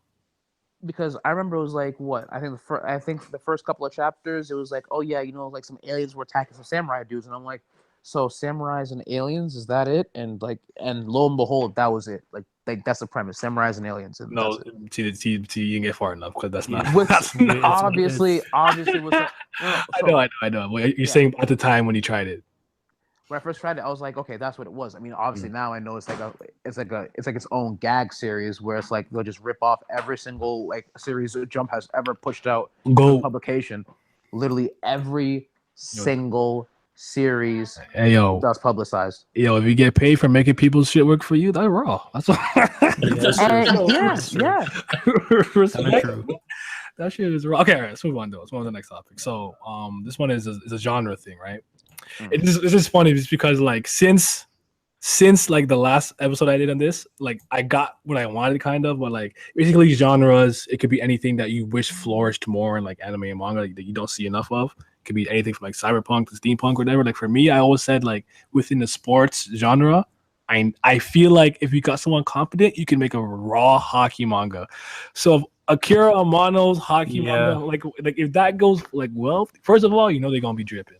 Yeah, that's true. Crazy because she can draw that sauce. But like for me, it's always like hockey. Like I wanted to see more like sports, and for other one for me was track and field. I think like track and field could be raw. Okay. Yeah, I mean for me, it's like if we're going for sports and stuff, like because to this day, I still feel like there is no true good soccer sports series. Like I've read. I've read Whistle, and I like Whistle, but like I don't know, it just doesn't feel like something that can really capture like a worldwide audience. And like Days, I kind of just hated the main character Tsukamoto. Like with him, it's just unrealistic how this kid's like gaining all this abilities, all like this skill, and playing a sport for like a few months, and he's already like one of the top guys out. Like I don't know, just some of the moves he does, like even like top guys in soccer can't do this shit. Like realistically, like Ronaldinho's not doing half the stuff this guy's doing. He's like one of the best dribblers in the game. Like, facts. I do agree with you. For example, I like Aaron Kishi, but it could be better. Go ahead, sorry. No. So boxing, because I've always been a fan of boxing. I've never boxed myself all too much. I mean, I've been in a couple boxing matches. No hands. But like those were on the streets with like some dumb friends, over like some dumb shit. But other than that, it's like I've always been interested, in boxing. Hajime no Ippo to me originally was really cool, and then I realized like because I tried to go back and start from the beginning. It was like okay, so he had like he's kind of like a tough kid, like always just help out his mom and everything, and his fishing in a fishing boat company type thing, and and he had like a sturdy body. But from there, it was like, how is it that this kid, after like just becoming a pro, is getting that good, and then boom, out of nowhere, Japanese champion? Like to me, it was a bit much, and I was like, I mean, I kind of want something grittier, and I was always looking for something grittier, and then I found Rikudo, which is a crazy Seinen based series. Like it looks like it should be a shonen, but but just like the concept was is crazy. It was like this kid. It's dope. I like it. Yeah, and I wish like it had like a bit more pull, and honestly, like I really hope it gets an anime like soon, because it's like it's just like Hajime no Ippo, but if like Ippo's life was fucking terrible, where it's like both parents hated him, right? Where it's like both parents hated him, right? And like the first person to ever show him how to punches him right square in the face. Right, like right after asking him what you're doing. Just like the premise itself was crazy. Like it's set in like the red light district, so you got like pimps and hoes and prostitutes, drug addicts, like left and right. Like the first 10 chapters at least. Yeah. So the first 10 chapters, I'm pretty sure at least like three people have already been killed. You already have you have one chick who's already raped. Someone gave someone else a blowjob. Someone was shooting heroin, and you see like mummified bodies. I'm like, yo, what's going on? Literally, they like no chill at all. Not one chill. And like I like how like the main character, even though he started out doing boxing and everything, it's not like he's immediately like, you know, like the best boxer on earth, because it's all like he just started like boxing. He's kind of good, but he's not that good. And a lot of his fights are really bloody. And like you're kind of surprised as to how he could even survive like a lot of these fights. And you know, I could say that, you know, there's some level of bullshit being pulled, but compared to like Hajime no Ippo, I think it's a bit more managed. She's no Joe out, but yeah, I mean, yeah, I was gonna say that was stuff, but like what is Shita? It's weird because it's like I look at that series and it's like it's a boxing series, but I feel it's more of like the drama aspect to it, following this kid's life and stuff, and like where he goes from like the slums to eventually fighting world title contenders and stuff. But it's more of like his journey, what's going on with him afterwards. But yeah, I mean, I still love Ippo for what it is. Granted, after same. I don't know about it, but yeah. But yo, Pat, what do you think is a genre or something you wish you saw more in like anime and manga? Someone washing dishes? I'm gonna stay with my bad. Oh, good. I was gonna say. It's all good. Yeah, I'm gonna stick with sports, because like sports, I feel like of all the genres in Shonen and Seinen, it's like the easiest to get to, because like anybody that's ever played a sport knows how much work you have to put in to be good at it. And like there's always moments when you find out if you have a talent for it or not. And I liked iShield 21 when I read it, and I liked the anime too, but like it's mad unrealistic. And like when I'm reading it, this man Senna, like he runs a 4.2 because he was a busboy for everybody when he was a kid. Like there's only like 8 NFL players ever to ever run a 4.2. And then like at the end of the series, he runs even faster than that. I'm like, come on, yo. And not some racist shit. Like he's Japanese. I'm sorry. Exactly. Like they went to America, and then they find another guy whose name was Panther and who was black. And I'm like, okay, Black Panther, haha. And he's supposed to be like just as fast as Senna, but like I'm over here like, yo, you got this man here. I don't know if y'all ever saw it, but there was like this one episode where they're playing Shinryugi Nagas, and then Hiruma tells Monta that he's the best wide receiver, and then like the defensive back for Shinryugi, he's like the best in the country, and then he's able to backpedal, and his backpedal is faster than Monta's full sprint, which already right there, that's unrealistic. I actually remember that part. But like he's locking him up the whole game. And then like the reason he's locking him up is because Monta has to slow down so he could turn around and look for the ball. And Hiruma throws a bomb, and Monta doesn't even turn around his head and just sticks his hand out and catches the football. And I'm just like, at the moment it was hype. Like I'm getting excited, but at the same time, like this will never ever happen in a football game. Like not even turn your head one bit to look for the ball. No, it's not possible. That QB has to be legitimately like nasty. Like that QB has to be filthy, like sinfully filthy. This man has to literally be that just awful in order in order to do that, no, no way. It's not happening. Because I've seen some crazy passes, and I'm from Massachusetts, so you already know. It's all like, New England Patriots, Tom Brady, that goat, right? Tom Brady, that goat. But at the same time, it's like even Tom Brady, like literally known as like one of the greatest QBs in all of history, right? I don't even think he could pull that off. It's just ridiculous. Like, I liked I Show 21 because mostly it's hilarious. And like when you read it, like Murata, I don't know, he was just born to draw. Like that's how I feel when I look at everything he does. And it's nice to see Senna go from like somebody that's scared of everybody to like a confident young man because of football. Like that's what football does to people. It makes people that doesn't have confidence become confident. So the message is good, but I just want to see like stuff that dwells into like the grittier aspects of football, like the practices, how the coaches can be, the drills. Like they wasn't really doing any drills in practice, I feel like. And like some of the games were just every time they won, I don't know why, but it's down to the wire. Like football games don't be like that. A lot of times, depending on who you play and how you match up with them, either you're gonna blow them straight out the water, or like if y'all both good teams, obviously it's gonna be a close game. Or sometimes you're just gonna play a team that's like they suck, but they match up pretty good with you, and then you're gonna end up losing.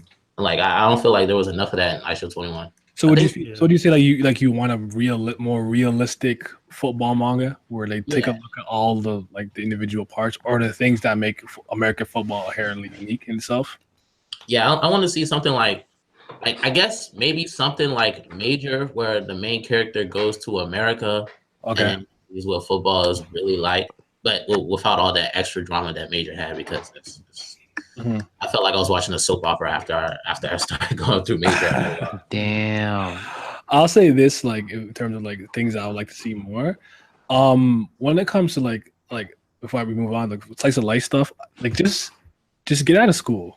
I understand like Japan's like fascinations. Like can I just do it, and can they just be like, even if I'll take college, but like can it just not be in school? Like I mean that's the thing I love about Grand Blue Dreaming, because like with that series it's so fucking good because you're in college. I was about to say people, that too. anyone who's like an adult can easily relate to it, and especially dives into like again diving, like scuba diving, that kind of stuff. Like it seems like a weird thing, but the fact that it's being handled with adults and stuff, it's something you can easily relate to it. And again, I would say something just real quick before we move on is that something that I kind of wish was focused on more, which might sound a little weird, is so there, like, now I know that there are some shonen series where it's not necessarily like the male as like the lead, but like a female lead. I would like to see a lot more like confident female leads where it's like like they're not like where their inner dialogue or like their inner turmoil isn't about how how a guy sees them. Because personally, it's like really it's like is that all that goes through like a girl's head when she's like fucking 13, 14, 15, 16, 17? Like you're gonna tell me that that's all they focus on? Because I remember there was one series, Air Master. I thought was crazy because the main character, she was tough, she was stupid tough, Badass as fuck. but at the same time, right? heard that. But at the same time, it's like she had that level of like realness to her, where it's like like at the end of the day, she can be shy, she can be vulnerable, but it's like I feel like a lot of female characters are really just too vulnerable.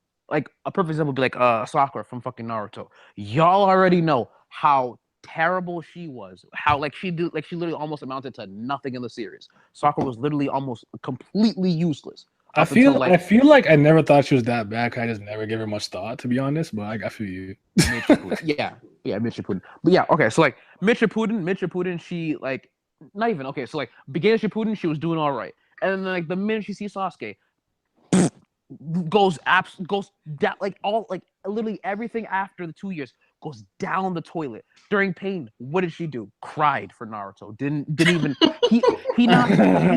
Hinata, who was literally skilled to be lower than her, comes through and starts throwing hands with pain. And I'm like, bitch, your hands are harder. Why aren't you down there with her? Let's leave this this shit. Let me come suck your dick. No, bro. Yo, dead ass. You heard all of that. Yo, dead ass. Like literally, she got me tight, and I'm like, I know that there are female characters that aren't that useless. I think anime and manga have a problem with female characters. Dead ass. For the most part, I feel like American comics and stuff have quelled that problem, especially with the comics. Like Marvel be trying to push some bullshit sometimes with their all new Marvel garbage. But like, generally speaking, you talking Image and stuff, they got tons of great female characters, great female cast, great female leads and stuff. But I find with anime manga, first of all, one of the laziest things they do is categorize them as deres, tsundere, yandere. What is it? Dere. What's the other one? Yeah, there's one more there I'm forgetting, but like that is the most gimmicky, laziest piece of shit you could ever do. So dumb. For characters, and I hate their like stereotypes, but like I feel like just making them this like super tough, like mega masculine like character doesn't really always work, because what I like about like a lot of female characters is when they explore something that's inherently about the female biology or something that we cannot relate to. So I don't know if you ever seen Wolf Children, like I've heard of Ami and Yuki. Like, I love that movie because of, I think Hannah's a great example of the trials and tribulations of being a single mother. Is she out here throwing hands and drop kicking niggas? No, but like she's a strong character because of how you see her raising her supernatural wolf kids by herself in like this like suburban area, which is raw to me. Like I like that shit. I think another series that does female characters well would probably be My Hero, because you have about like what, maybe six females within the main. I'm gonna tell you now, I'm not going to agree with you by the end of this. But keep hold going. on. Okay, because all right, hold on. Because just bear with me. Okay, all right, you got it.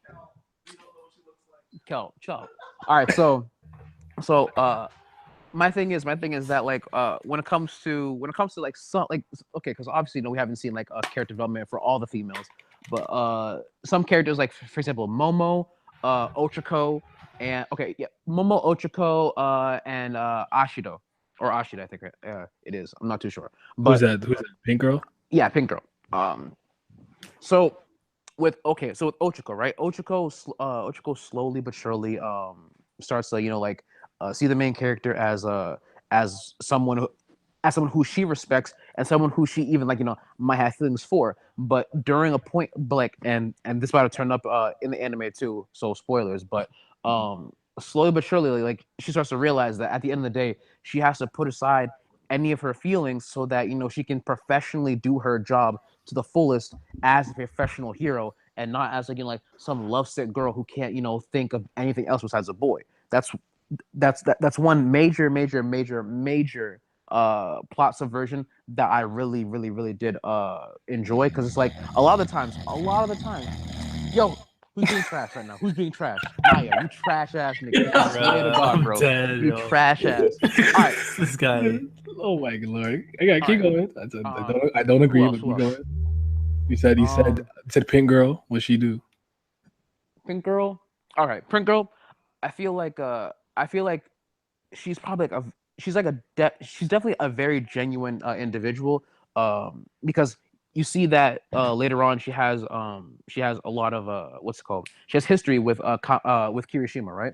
And with Kirishima, everyone at first thought that he was like a really headstrong, confident individual, but then you start to realize that he himself is also very vulnerable and everything. And the fact that he kind of was jealous of her and envious of how courageous she was. That's not something that you normally catch. I mean, you do see it from time to time in Shonen, but most time you don't see the main characters being jealous or envious of the courage that females have, because normally it's the main characters are or it's the guys are confident, headstrong, serious, jump into danger, no fear.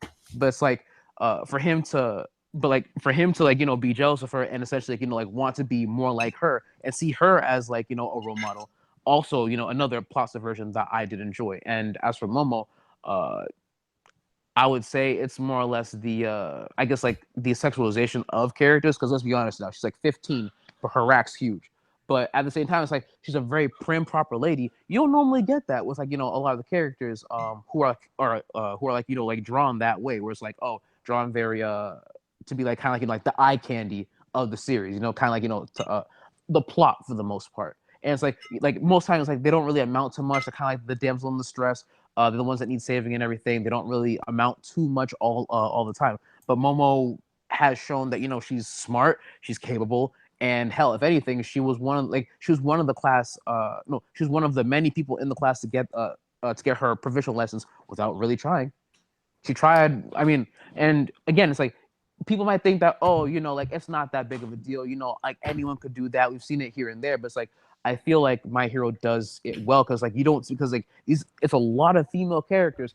And you would think that at least one would slip up, and they would and they'd fall into the tsundere, yandere, deride, whatever, like subtropes that fill the entirety of the series. And it's all like and honestly, you don't even see half of them. Like I think Suyu will like smack Mineta around because Mineta wants to say like some dumb shit, but then from there, right, but from there, like that's about it. It's not like she's like like, oh yeah, like I only hit you like it's like I didn't hit you because I wanted to correct you. I only hit you because I like you or whatever she like. There's none of that random bullshit. It's like they have genuine feelings and like their genuine characters being written up. You're 0 for 3. We're moving on. All right, go ahead. What's the dumbass? We're moving on because I don't agree with anything you just said. Wow. But wow, my dude. All right, bet. Oh my god! All that like really like that one. Right. That no. Right. Anyways, least favorite genres. Like what's a genre that you find yourself kind of avoiding, not really liking, not really enjoying an average? If you want me to start off, I could easily start. I'll go with mecha, and I don't actually hate mecha. But if you have to be like, choose something that's probably your least favorite, the reason why I always say mecha, because it's easily the one thing I've consumed the least amount of across, and not even just like anime and manga, like across all mediums. Like I don't like Transformers, I don't like robots and shit like that. Like Gundam's not really my thing. There's some things here and there. I did watch Wing, Seed Destiny. I do like Gurren Lagann, one of my favorites. I love like NGE and stuff, but those are some of the ones where people are like, yeah, they're mecha shows, but like they're more about other things more than the actual like piloting and mecha and flying stuff. Like Code Geass, it's very cerebral, stuff like that. So there's a lot of them that I do enjoy, but it's one of those things where it's like if you're like, watch a Gundam, I might take 4 years to watch one episode. You know what I'm saying? Like, because I just won't get around with it. It's not even like I be not liking them when I start them. It's just like when I like to get myself to just start it. The only one I feel like I started by myself without anybody telling me, but even that's a cheat, was the Akito the Exile, because it's still Code Geass. I watched that on my own. No one told me to, and I watched each OVA by myself when it came out. But like, I don't know what it is about the mecha, bro. It just doesn't really hit for me. I guess I don't know. It's just weird because I don't even hate the ones that I watched. I don't like Seed Destiny though. I want to like. But honestly, it's weird on me because it's like I really love because Mobile Suit Gundam: The Origin, like the manga itself, for the longest time it's been in my top 5. Like I think it's a phenomenal piece of work compared to like the anime adaptation from like the 70s, and like Gurren Lagann still holds a place in my top 10. But like even then, when like comes to mecha, I'm not gonna go out of my way and like search for it just because like. Again, so I feel like some of the plot lines and stuff kind of feels too similar to each other in ways, and there's no like really distinguished it. Like Code Geass has its own thing, definitely, but I think it's a series that's completely overrated, in my opinion. Like, niggas hate when I say that, but it's the second season of Code Geass that halfway through it just falls apart to me. But the thing that saves Code Geass a lot of things for me is that I think it ends strong. Yeah, that's what I'm saying. Like, as one of the best endings ever, but at the same time, to get to that end, second season, now it's a drag, so it's gonna continue. So they're gonna ruin that. So now mid again. It's gonna be big mid. Honestly, I really didn't like Code Geass, but I really enjoyed Mobile Suit Fighter G Gundam. Never watched that one. I don't think. Did I watch that? Never heard of it until now. It was on. So do you remember Domon Kashu? That dude who was like you probably don't remember it. Whatever. So. Basically, it was Gundam, but it was like it's about a character who's basically fighting for like Neo Japan in a tournament where it's with like all the other countries that had like basically like fled the Earth and like are now living in space colonies.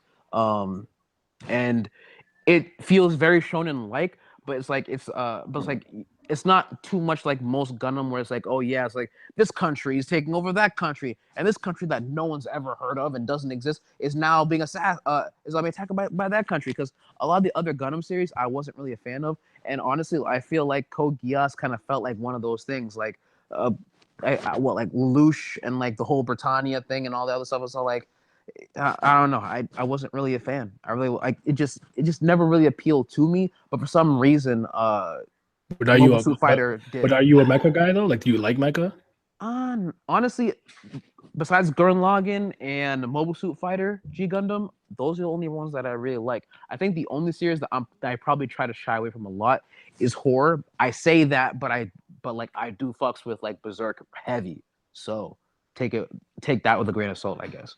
I don't even know if I could really categorize like Berserk really as horror. It's more like a dark fantasy really with it, but it does incorporate some horror elements. Yeah. It definitely incorporates a shit ton of horror, but yeah, but I don't know if I throw the genre of horror. Yeah, I don't know. Yeah, but what about you? Yeah. What about you, Pat? Well, are we counting slice of life as a genre or a demographic? No, genre. That's a genre. It's a genre. Okay, well, If these I'm are thinking shows, genre because, well, I mean, while we were discussing mechas, when it comes to mechas, I guess it's kind of like Hemming said. Like, I don't really find it like, I wouldn't say I dislike them, but it's just I don't know. It puts me to sleep. Like, like when I was a kid, and the first one I watched was Mobile Suit Gundam Wing. I remember when I was watching it. Like, I mean, when you're a kid, giant robots is very impressionable for children, so I guess I liked it. And then, like, I remember I was on Twitter. I was like, I don't really watch megas like that. And like, people gave me like a list of stuff to watch. And then like, I was like, well, I mean, the only megas I like is Code Geass and Gurren Lagann. And like, I was like, all right, let me try to watch Gundam Wing again, because I don't remember anything of it. But I do remember that I watched the whole thing, but I just don't remember anything of it. I got to like episode 4, and I was just like, yeah, I'm not doing this. So I guess it's just, I don't know, like giant robots, I guess, is just not my thing. I wouldn't even say that it's bad. I just don't like it. But slice of life, I definitely do not like at all. A lot of people say that, yeah. I mean, is this the pacing for you, or like what exactly? It's mostly to do with the fact that I always feel like the character interactions are always repetitive. Like, they'll introduce a guy who's known for this thing or whatever he does, and then he will constantly do it over the course of like the next 6-7 episodes. And it's like, I already went to school, bro. I don't want to watch an Wow. I don't want to watch an anime where they're in school if I already went there. Like, that's like watching an alternate route of my life. I'd rather just save that. Word. That's mad funny. He's like, I already went to school. Bro. Like, I'm done. I'm not going back. Like school saying shit. Yeah, like. Oh my goodness. I like slice of life as long as it's handled right, and like I said earlier, get me out of high school. Yeah, I think that too, and like the characters don't force it, where it's like a natural thing. Because I feel like there's too many times where it's like it goes into the harem bullshit, and you can tell this is like forced. There's no like real thing going on. They're just trying to put it on. I like slice of life, but it's like I do see what you're saying, where it's like, you know, there's that whole like, oh yeah, he's known for always skipping class and eating food before lunchtime, and he always does that, and then like at some point or another something just changes, and then it's like, yeah, I don't do that. Someone will probably call it character development. Yeah. Call that character development. But you know what? No. We know what was a good one. The Day Left of High School Boys. I mean, obviously it's high school, and you know, like and you just said they don't like it, but it's funny because like they keep the comedy very light, and they keep the comedy going and rolling. They just roll the punches constantly. They never stop. But at the same time, it's like it's not anything. How do I explain it? I would say that at the end of the day, like it comes from like a boy's perspective, because most time with slice of life, there's like, you know, like there's like a lot of female presence. There's like a lot of female presence, but like a lot of these, like again with this one, there is female presence, but like it's very, very, very, very light. So like you just have like boys basically just like cracking jokes and talking shit, and that's basically it for like most of the episode. Pretty much. Yeah, I mean, they don't bother me as long as they're well done. I feel like some of them, they do things that take me out of it, where I'm like, oh yeah, this is an anime, because like they'll just do like never in my 25 years of life have I seen somebody just run away in mid conversation because they were shook or something. Like I just never seen that. So like he's talking to the girl and like and you get scared and like run like that. That'll just take me out of it. Like no one does that. You make an excuse or something, fake a phone call. You're not just gonna like, fucking. I have to go. What do you mean you have to go? We're just talking. I literally called you out here to talk. What do you mean you have to run away? Yo. Yeah. Yeah, like trust me. Yeah, trust. Like there are a lot of fucking slice of lives that don't like. I think I don't think it's called Tsundere Kids. I think it's called like Tsundere. No, it's called Tsundere. No, it's like Soon. I don't know. Soon something. I have it on Crunchyroll queued and everything. But it's like you have like different high school like different groups of people in high school from different grades. And again, like there's like it's heavy with comedy. And I mean, and there's stronger female presence than like day life of high school boys. But like again, it's like they do roll with like a lot of jokes, and they try to like keep the comedy going. They try to keep it like as light as possible. They try not to feed you too much of the whole like relationship bullshit. Even though obviously like relationships do end up blossoming, of course. But I mean, it's I feel like with most genre, they're like it's like an acquired taste. Like for example, like mechs, you can't really always love mechs. You really can't. Same with Slice of Life. You can't always love them, because honestly, I'd literally kill myself if I had to watch like 5 different shows about people wearing uniforms and like that main character sitting on like the far left of the class, looking out the window, waiting for some stupid kid to come through as the new. Oh yeah, look, it's another transfer student. How many transfer students have to come through throughout the year, dude? I swear to God. You're not wrong. I like the ones that I like. Nerves. It is what it is. I've seen a ton of crap ones, a ton of mediocre ones, a ton of good ones, but it's not a genre that I dislike. But another one I'll say I dislike before we move on to like I want everyone to name a different overrated series. I can't stand harems. I don't like harems at all. I can't. I just can't. It's so weird because like I hate it, but it's like I don't know if you ever read Yuki Yuna and the Hot Springs and stuff. Like Jump, like that shit goes in, man. I don't care if it's a harem, but that shit's actually like not that bad. Like it's not like there hasn't been stories that have harem elements that I haven't liked, but as a genre as a whole, if I see a harem tag, I just might not bother. Honestly, you know what? My brother had this thing where it's like he was showing me like some new anime that he was interested in, and what I realized was that like you've shown me like at least like 3 or 4 different series where somehow some way the main character has some kind of like some kind of hidden potential, right? And somehow some way there's a red-haired bitch or some bitch like with an affinity for fire, and somehow some way there's like a weird miscommunication. And a weird pervy scene comes through, and it's like, okay, well, I guess begrudgingly I'll be your friend, but don't ever compliment me because I'm tsundere as shit, and I'll never talk to you like that until I feel like it, and I feel like it right now. And it's like, what are you talking about? I think it's like Tales of Failed Night, Asterisk Wars, what is it? High School DxD. And this is another one. There's one more. High School DxD isn't as bad, but even then, it's still fucking bad because like that main character is fucking retarded. I was like, how many chicks do you need in your life, dude? Like, I can't be around females like that much because I will literally lose my shit. I'll say something. I'll lose my fucking mind. I will lose my shit. Yeah, like, bro. Myself. And see, that's another thing. It's like, with these harems, it's all like, what do you mean you're gonna be like you're gonna stick around like six females? And the guy's usually trash. I'm like, why do you like? Yeah, I noticed like why do harems like the main character never has friends? Like, he pulls hella bitches. Like how is that even possible? How do you have friends with you pull girls? Like just these mangaka live in some kind of male power fantasy, bro. Because me like having hella girls liking you, in my experience, is not raw. It's not fun. It really isn't. It's not great. My only exception, because it's not even a harem, but it is like super slight, like low key, is like Monogatari, but it's not really harem. But Yeah. But he has the girls, but he's been in a committed relationship since the beginning of the series, pretty much. So it's like different, but like yes, he has a lot of girls, but it's not the same. But that's the one exception. He interacts with a lot of girls, but it's not like they're all like literally like trying to like like suck on his dick, and like that's perfectly fine with me.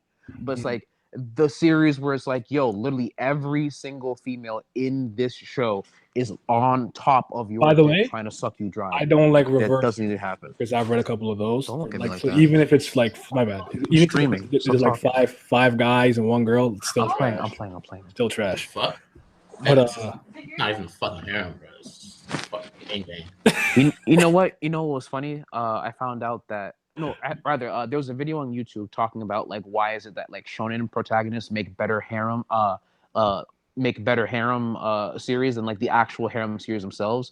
And it was like a lot of like the harem main characters for some reason like they're really bland and like basic beta like males compared to like like a lot of like the main characters like from shonen who were like really like outgoing, loud, and loud, but more like like people not people persons, but what's the word I'm looking for? Like charismatic. Yeah, they're just trash. But the least shonen ones, at the very least, probably they have hands. Like exactly, not even hands. Okay, not even hands. Okay, it's like this. Luffy's met a lot of people, a lot of girls, a lot of guys. Now, does he have a harem? No, but are there like females that like that hold him in like a high regard or kind of respect him? Yes. And he consider that a harem? And he has the baddest girl in the verse. Exactly. I mean, sure. Robin out, but I mean, Boa, she out too. True.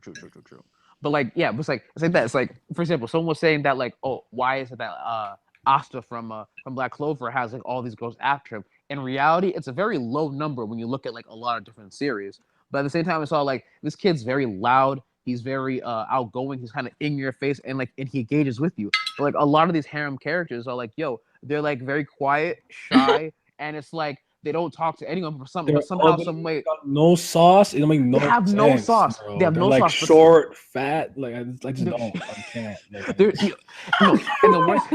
and the worst part is that like a lot of times in harem, when it comes to like series where like there's some form of combat, these guys are already at the top, and it's all like Saitama. If Saitama wasn't focused on females, but like Fubuki and all the girls from the Hero Association somehow all jumped on his dick. Literally, like that's it. And so, oh, I'm not really trying to talk to anyone. I'm just kind of shy. I'm not gonna do anything. Oh, look at that. Now Fubuki wants to live with me, and so like, what? That's another thing too. So like, like honestly, how often do you think a high school boy is gonna like literally live in the same room as a fucking female? Like, stop. Like that right there is completely wrong. Come on now, really? Yeah. Like dorming with these chicks. And it's all like, yeah, bro.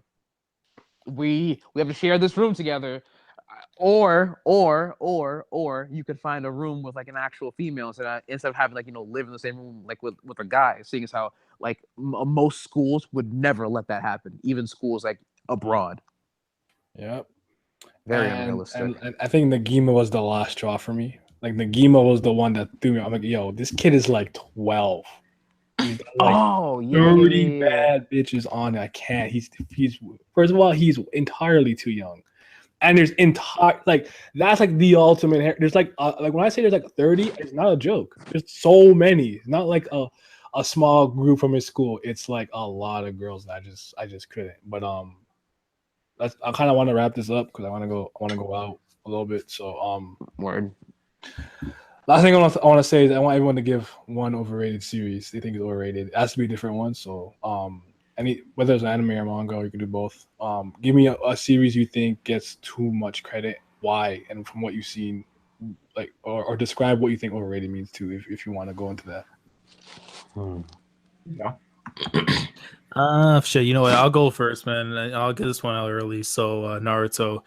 Let's be honest, man. The fact that people to this day are trying to say that the first part of the series is what makes the series GOATs, and you don't want to acknowledge that the second half of it, right, means it's trash. And even then, that first part is like super overrated because, like, again, all these characters have been built up and hyped up to be something special for, I guess, the long term foundation of the series, and being shit unless your name is Naruto. Long term. Yeah. It's funny that people even want to like even use the word long term with Naruto, seeing as how like the creator himself was never even thinking long term in the first place. That's why he got that's why he got like a whole ton of like ass pulls towards the end of the series with like Kaguya and everything in between through Shippuden. That one of the main reasons why. Yeah, and I was just gonna say, like, even then, like when some people say, like, Boruto exists, I'm like, no, like Naruto ended. Like, what do you mean? Like, there's no second half. I don't know what you're talking about. You fucking crack. Like, I'm done. That's Crazy. big facts. Oh my lord. Anyone want to go next or? You can go ahead. I'll go next. I guess one series I would say is overrated. Well, actually, I'm gonna name two. I would say Attack on Titan and Magi.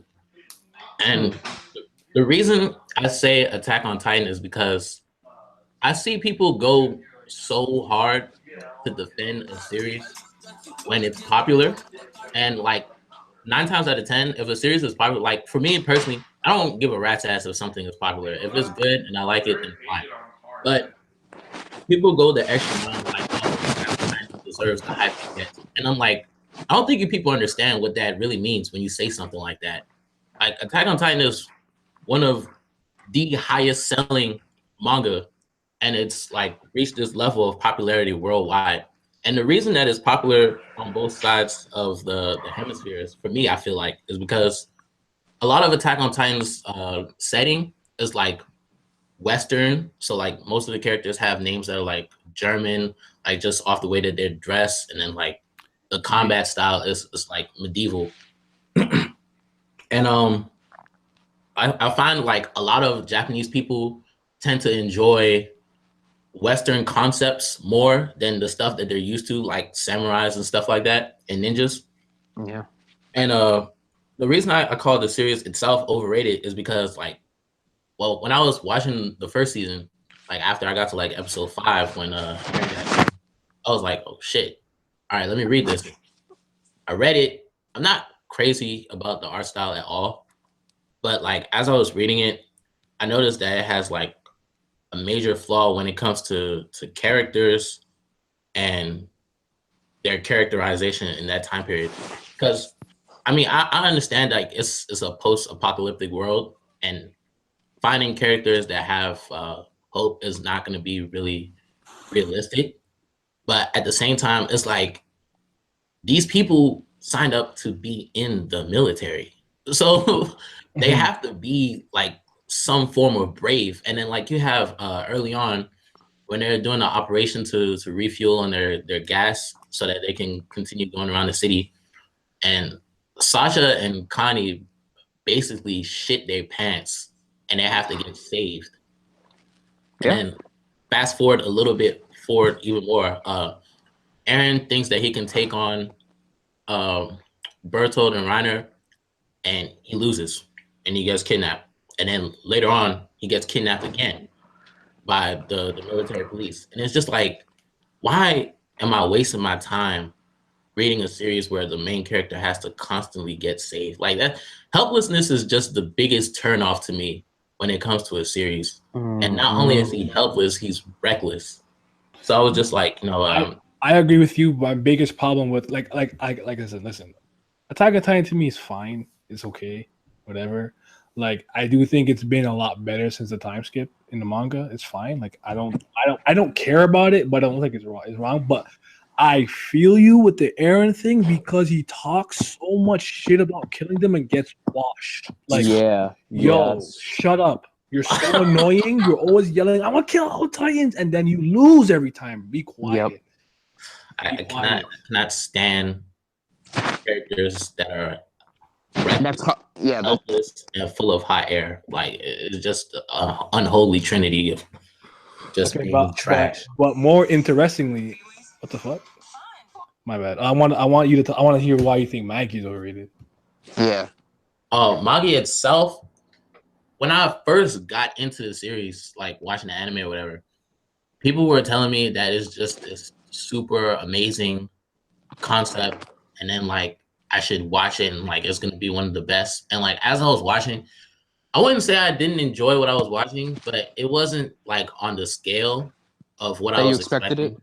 it? Yeah. So I guess like the hype itself that people were giving before I started watching it made it overrated to me because I felt like Aladdin was cool. Alibaba was okay. He got a lot better in the second season. I still haven't read the manga. I plan to when I make time for it, but I was just reading it and it's like it felt like the series was just dancing around the point. Like I never felt like what are they actually trying to accomplish in this world? It just seems like they're jumping from conflict to conflict to conflict. And most of it is centered around Sinbad. Like I overheard that he's supposedly like endgame villain or something like that. I don't. Reading that, but I don't want to. Yeah, I don't want to spoil you, but Yeah. I will tell you that that he does become a very important part of that towards the end. He does become a very important character in that regard towards the end. Yeah. yeah. So like when I quantify something overrated, I don't really feel like it's bad. Like I was gonna say Naruto, but that was already said. The first one anyway. Yeah. But I agree with that too. If just because something overrated, that doesn't mean it sucks. Yeah. I mean, I think it sucks, but No, that's fine. Like Naruto mid, but I'm saying like just because I say something Don't trust Naruto bums, dude. that doesn't necessarily mean that, yo, this is a bad thing. I just think it gets more credit than it deserves. yeah.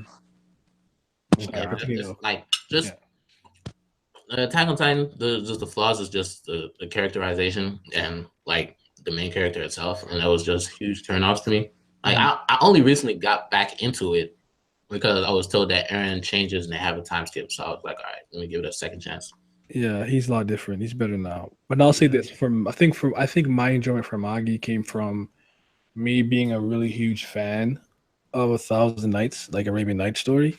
So when I see characters like Alibaba and Sinbad, and I see jinns or genies and stuff, I get excited because like I studied this stuff in school and literature, and I'm very familiar with all that stuff. So Solomon and everything. So like it was super cool for me to see this Japanese take on that stuff.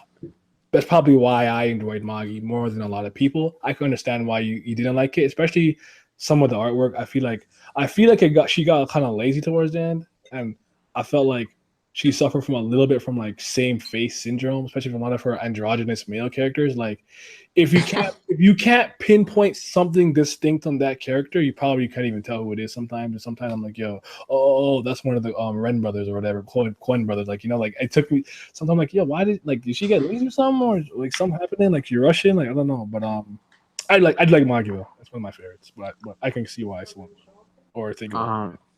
All right, real quick, I want to give out the one that I think is overrated. The entirety of Dragon Ball. Oh my gosh! Now, here's the thing. I like most people who are into shonen, they like Dragon Ball a lot, and you know what? I too still follow Super, regardless of whether or not I say it's overrated. I believe it is overrated without a shadow of a doubt. Right? Word. My thing is this.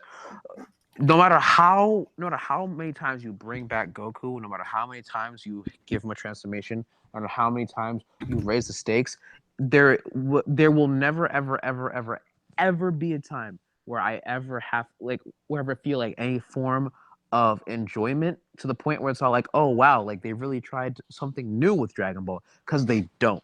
That's like the main thing. People are saying, like, for example, the new Broly trailers and everything, no matter how much people want to rave about how Broly's going to be, like, part of the canon, that doesn't matter to me, because it's all like, essentially everything has been done. You're bringing in a new character who is either going to die or is going to not matter because Goku's going to somehow, some way overcome him.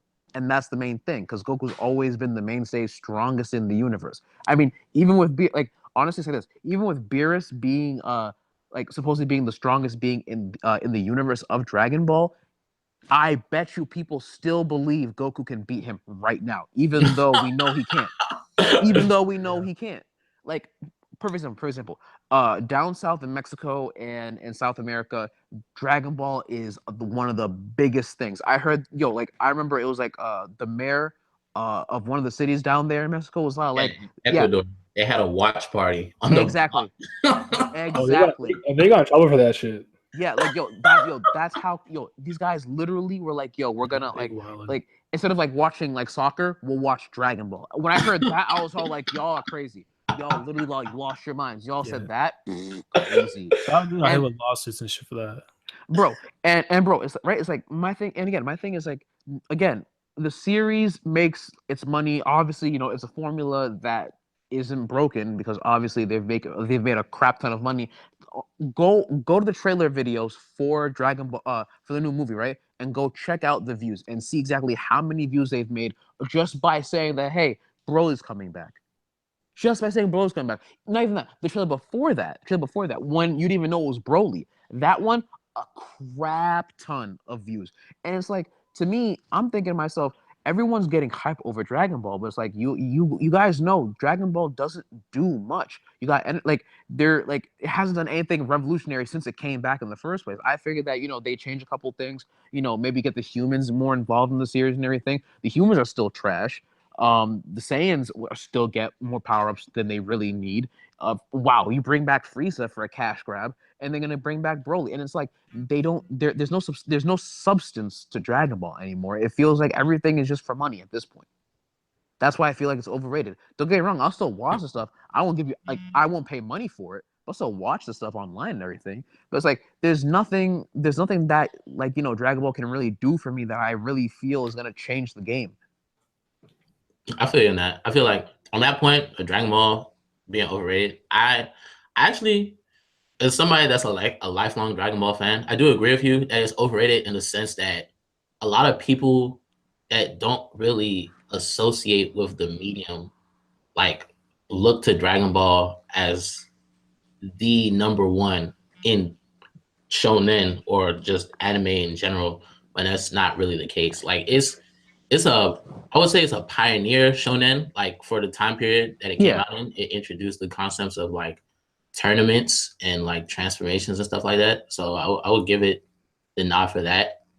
But at the same time, it's I can understand what somebody says is overrated because so many people that have no idea what they're talking about put it on a pedestal that it doesn't deserve anymore.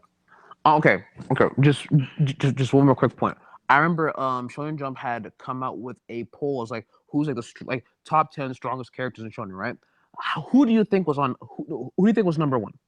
Who do you just go ahead, quick, just a quick wild guess. Who do you think was number one on that list? Go ahead. Just a wild guess. Who do you think was the strongest they've ever seen? The right answer is Zaya, but it's probably Goku. It was definitely Goku. And my thing is all you guys are gonna say Goku's the strongest, right? But it's Dio can literally stop time for more than 10 seconds and kill him before anyone even realizes time was stopped, right? And it's Goku, strongest character in all of Shonen. And I'm you and it's and stuff like that. It's don't get me wrong, I get it. It's it's a medium and people really like it, but it's a lot of people who just kind of just jump into anime and everything. One of the easiest things is to watch, is to watch Dragon Ball. Not saying that there's anything wrong with that, but it's all Dragon Ball has definitely gone past is if anything is well past his prime, as much as his own creator is. Hell, the creator doesn't even write Dragon Ball anymore. He gave the stuff to somebody else, and he's gonna sit there and make money. That's the reason why I feel it's overrated. It's just all of that. I'll say this: I don't really have a problem with Dragon Ball and Z, even though for me it's just Dragon Ball because it's Z is Shippuden, but it's whatever distinction because I still think Dragon Ball is phenomenal. I think I love the Kid Goku. My favorite thing in all the whole genre is the 22nd. I think it's 22. It's a 22nd World Martial Art Tournament where he fights Tien, where he blows up the whole ring.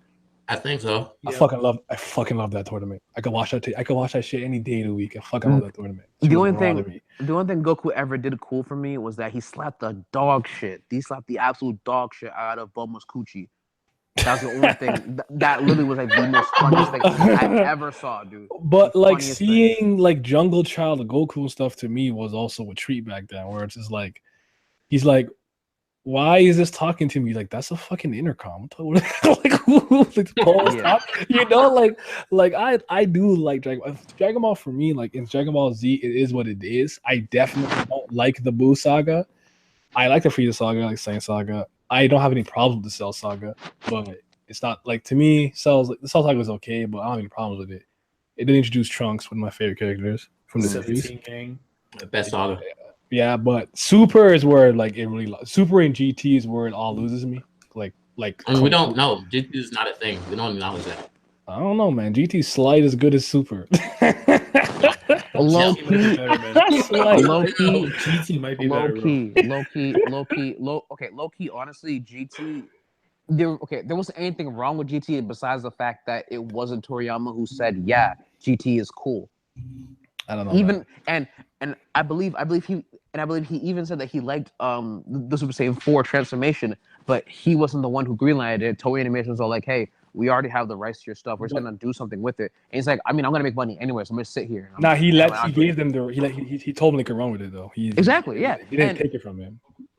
Yeah, exactly. And it's like he retconned it for Super, which again I had no problem with. But at the same time, it's all like, dude, if they're gonna bring back a new series, don't you think it'd be smart to kind of like, also like, like put yourself a part of that, a part of that team in terms of like, like pushing out new content for your own medium. That way, it's like like, you can take responsibility for some ideas that people may or may not like. And that's another thing too. I just think the biggest mistake was in the pre-production and with the Toriyama's approach to writing very minimal points and going like, here's one for Toyotaro, who's one dude. So all of his like concepts and ideas are streamlined because it's one person writing and drawing it, which is why when I read the manga, there's definitely things he's done that I don't agree with, but at the very least, the storyline is a lot more coherent and cohesive to me, as opposed to a bunch of different writers and animation teams taking what they think and then they're doing their own thing.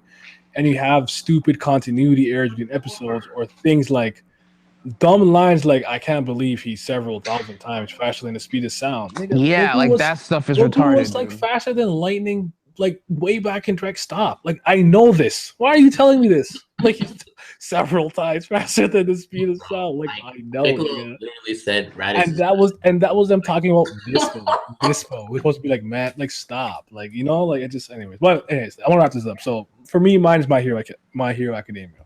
Now why? Because I don't. Now, here's the thing. It's not a bad series. I know that. Do I think it's overrated? Jesus Lord, I do, because that fan base is rabid, and they're mad funny. That tweet I seen with the Deku ... and Bakugo's like, "Hey," and it was like, "Yo, you see character development? He's so deep." I'm like, "Yo, that tweet is facts. This is how the fan base is acting." Like, I'll give you that Bakugo is layered. Bakugo's not a deep character going through some tremendous character development as of now. He will be probably, but no, I can't. He's a dingus. I can't go with him. But like it's a good series. I actually think Deku's a good character. I'm gonna roast the fuck out of his swag as long as I want to. I don't care. It's funny to me.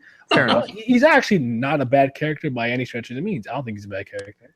My biggest problem comes from the cast. I don't like them. They suck. They're like, a lot of them are just cookie cutter things, but they kind of, people are like, but you see, but Bakugo did this, so he's not like the Sasuke Vegeta type. I'm like, nigga, like, come on, it's the same shit. Like, you're not about to change one minute little detail and be like, see, it's so different. Like I can't take them. And I agree with you. They drive me nuts because they just say like, oh, they give you earlier with that Ochako scene, because Dustin always talks about that scene, and like no, that's trash. What do you mean? You're talking about she's like, "Oh, Deku, I do maybe have feelings for him, but I'm gonna let it go for my profession." Like, nigga, that shit is trash. Like, get that out of my face. Like, she is a whack character. The females in that show have not really done anything crazy or great yet as of right now. She's not even top 5 girls in her own series. Okay, all right. She's actually the worst girl, and I had somebody tell me that she was the best one. I almost lost my head from laughter. Listen, Jesus, I don't really care about any of the female cast. If you have to force me to choose one, I'm taking Midnight or Mount Lady, just because, you know what I'm saying. But like, trash. The other cast, like, okay, first of all, you saw she's busting you out like out the whew, midnight wrong, but like I know all those kids, I can't take them. Todoroki's not cool to me. I don't like Jiro. Fucking, I don't even know. I don't mind Birdman. What's his name? Tokoyami. He's all right. I don't mind him. He's cool. I don't really smoke with him. I don't like Lightning Guy's whack. I'm sorry. Come on, yo. What's Tape Elbows? He's the worst. Oh, Sero. Him and Talk to Animals. Oh, come on, yo. Wow. Oh my You know what? Honestly, and Naya. And honestly, like, and I can see where you're coming from because again, at the end of the day, it's like, like there's a lot of people in that class whose powers are kind of like a lot to be like desired. Elbows. Yeah. Oh my God. Let me be quirkless, please. But but at the same time, it's like, when like as someone who does enjoy the series, I mean, it's like again, it's like I do see like plots for. I don't hate it. I just don't like hate the cast though. But the series is bad. It just is not as great as people make it out to be because they come to me with like, yo, you see the development that Endeavor is going to. I'm like, this is good because they're actually acknowledging some of his faults as a human being. Yeah. Okay, but like, why is this? But like, I've seen this before. It's not like I haven't seen it before. It's not like some inherently unique thing. And then, what's the art called with Gentle? We're like, oh God. Oh, cultural festival. Oh yeah. And then people also be like, oh, you're probably just a meathead. Like, no, that's not what it is. This arc is literally any slice of life festival arc or any high school arc where a class has to do a class theme for something, Maid Cafe, whatever it is. It's literally cookie cutter, cut and paste. Oh, we'll do music. I'm like, yo, I don't care if Jiro is shy about singing. Get this fucking crap and do something. Are you guys kidding me? Who wants to see this shit? I don't. Move on. Go back to I didn't even care for the Gentle LeBron stuff. I'm like, yo, at this point, just go back to that, please, because like, bro, I'm not trying to sit here being like, oh my, please sing. Like, no, I'm so shy. Like, please, you gotta sing, man. Oh my God, get out of here! Like, you're killing me on the inside. I can't, bro. My Hero like a 7 out of 10 for me. It's not bad. It's a good series. Yeah, I mean, actually see a lot of potential in it. I hope that it it succeeds, but you fans are not going to try to like hype this into like a new stratosphere because it's not as great as people make it out to see. I would say to get to the next level, I would like. I mean, I know the time skip is played out, but I would like to see the cast grow up a little bit, and then they have like a serious arc where they're already set in their profession as actual heroes, and then like I guess All For One comes back into the play, like because that's a main complaint that I had. I felt like they used him way too early in the series. Like he just finished the festival, and then the end game villain makes All Might lose his powers. So to be totally honest with you, at least it seems as though that's where they're leading towards because normally in like in like Western comics, it's like when you get like a lot of characters that are like locked up and everything. There's a point in time where it's like all these characters from this high level security prison just got released, and now they're all over the place and they're about and they're just wreaking havoc like across the entire way. And that's normally what happens. Facts, because Arkham Asylum is the worst prison ever. Continue. Yeah. But I mean, I do understand when people who are hyping up. I personally believe that My Hero, when it comes to dealing with their characters, they do it a lot better than early Naruto. Because let me ask you, exactly how much did you know about the females from Naruto? How much did you know about them? Not much, besides Hinata's dad didn't like her. Ino was a hoe. Sakura was a slut, and Tenten was a thought. That was really it. Wow. That was really it. There was nothing else you could learn about this. There were there was no growth at all. Personally, for me, I believe that My Hero does a better job of at least explain those characters and or at least giving them even a little bit of exposition compared to what you did compared to what we got from say the females from Naruto. Because again, a lot of them you didn't get you almost barely got jack from them. I think the only ones that really did anything was Tsunade and the Mizukage, Mei. They were the only ones that really did anything. in terms of like like real crazy feats. And then like what, like the girls got older and now they're like a bit more tough. 1010 could barely do anything in the arc to be in any of Shippuden to begin with that at all. Most useless character in that show. The most useless. Yeah. Obviously, I'm kidding. Like, what the fuck? Like, it's just 1010. I'm joking. That girl's man. And the worst part is that like she wasn't even a bad character. It's just that she literally did nothing. Like, how can you be a shinobi and the only thing you can do is summon weapons? How does that even fucking work? No, but that could have been cool, but she just sucks. It could have. Exactly. The way the story went, like summoning weapons is useless. You're right, because like it's almost like I was like the equivalent of getting hit by a kunai in Naruto is getting hit with a pistol in like One Piece. Like, are you trash? You got shot by a gun? Exactly. You got hit by a kunai? Like, you're trash.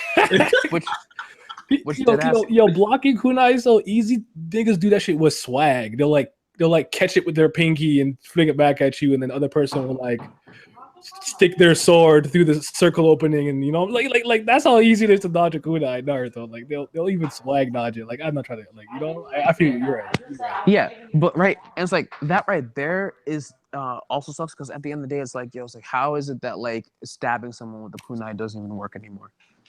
Like literally, you could probably kick Sasuke in his ribs, but like that's nothing because like I got Susanoo, so ha ha ha ha, and it's like really nigga, like what happens like just throwing regular hands and people actually getting hurt. It's like again like I definitely would put Naruto like leagues below My Hero in terms of like just the bullshit that goes on. But then again, it is what it is. 5 minutes. All right, let's wrap this up because niggas are mad. They're like, yo, yeah. All right, thank you guys for coming through. Vince was here earlier. You had to dip. You had some stuff to do. Sub to Laz, follow Laz, Commodore Laz, Fortress Sports, right? Patrick. Follow him. You don't have Twitter, so I'm just floating around. I'm floating around. He'll be around though. You'll see him more often. But thank you guys for coming through. All right. I thought to record this because I really didn't want to do this later in the week, so it was good I can get it up today. It'll be up. I'll probably be up tomorrow, so I'll put up tomorrow. I have to audio sync it and stuff, but I appreciate it. I'll have to head out, but I gotta like if you guys want to come to like any other stream or something, just let me know anytime. So definitely, we'll do. Will do, you guys. All right. Peace. We out.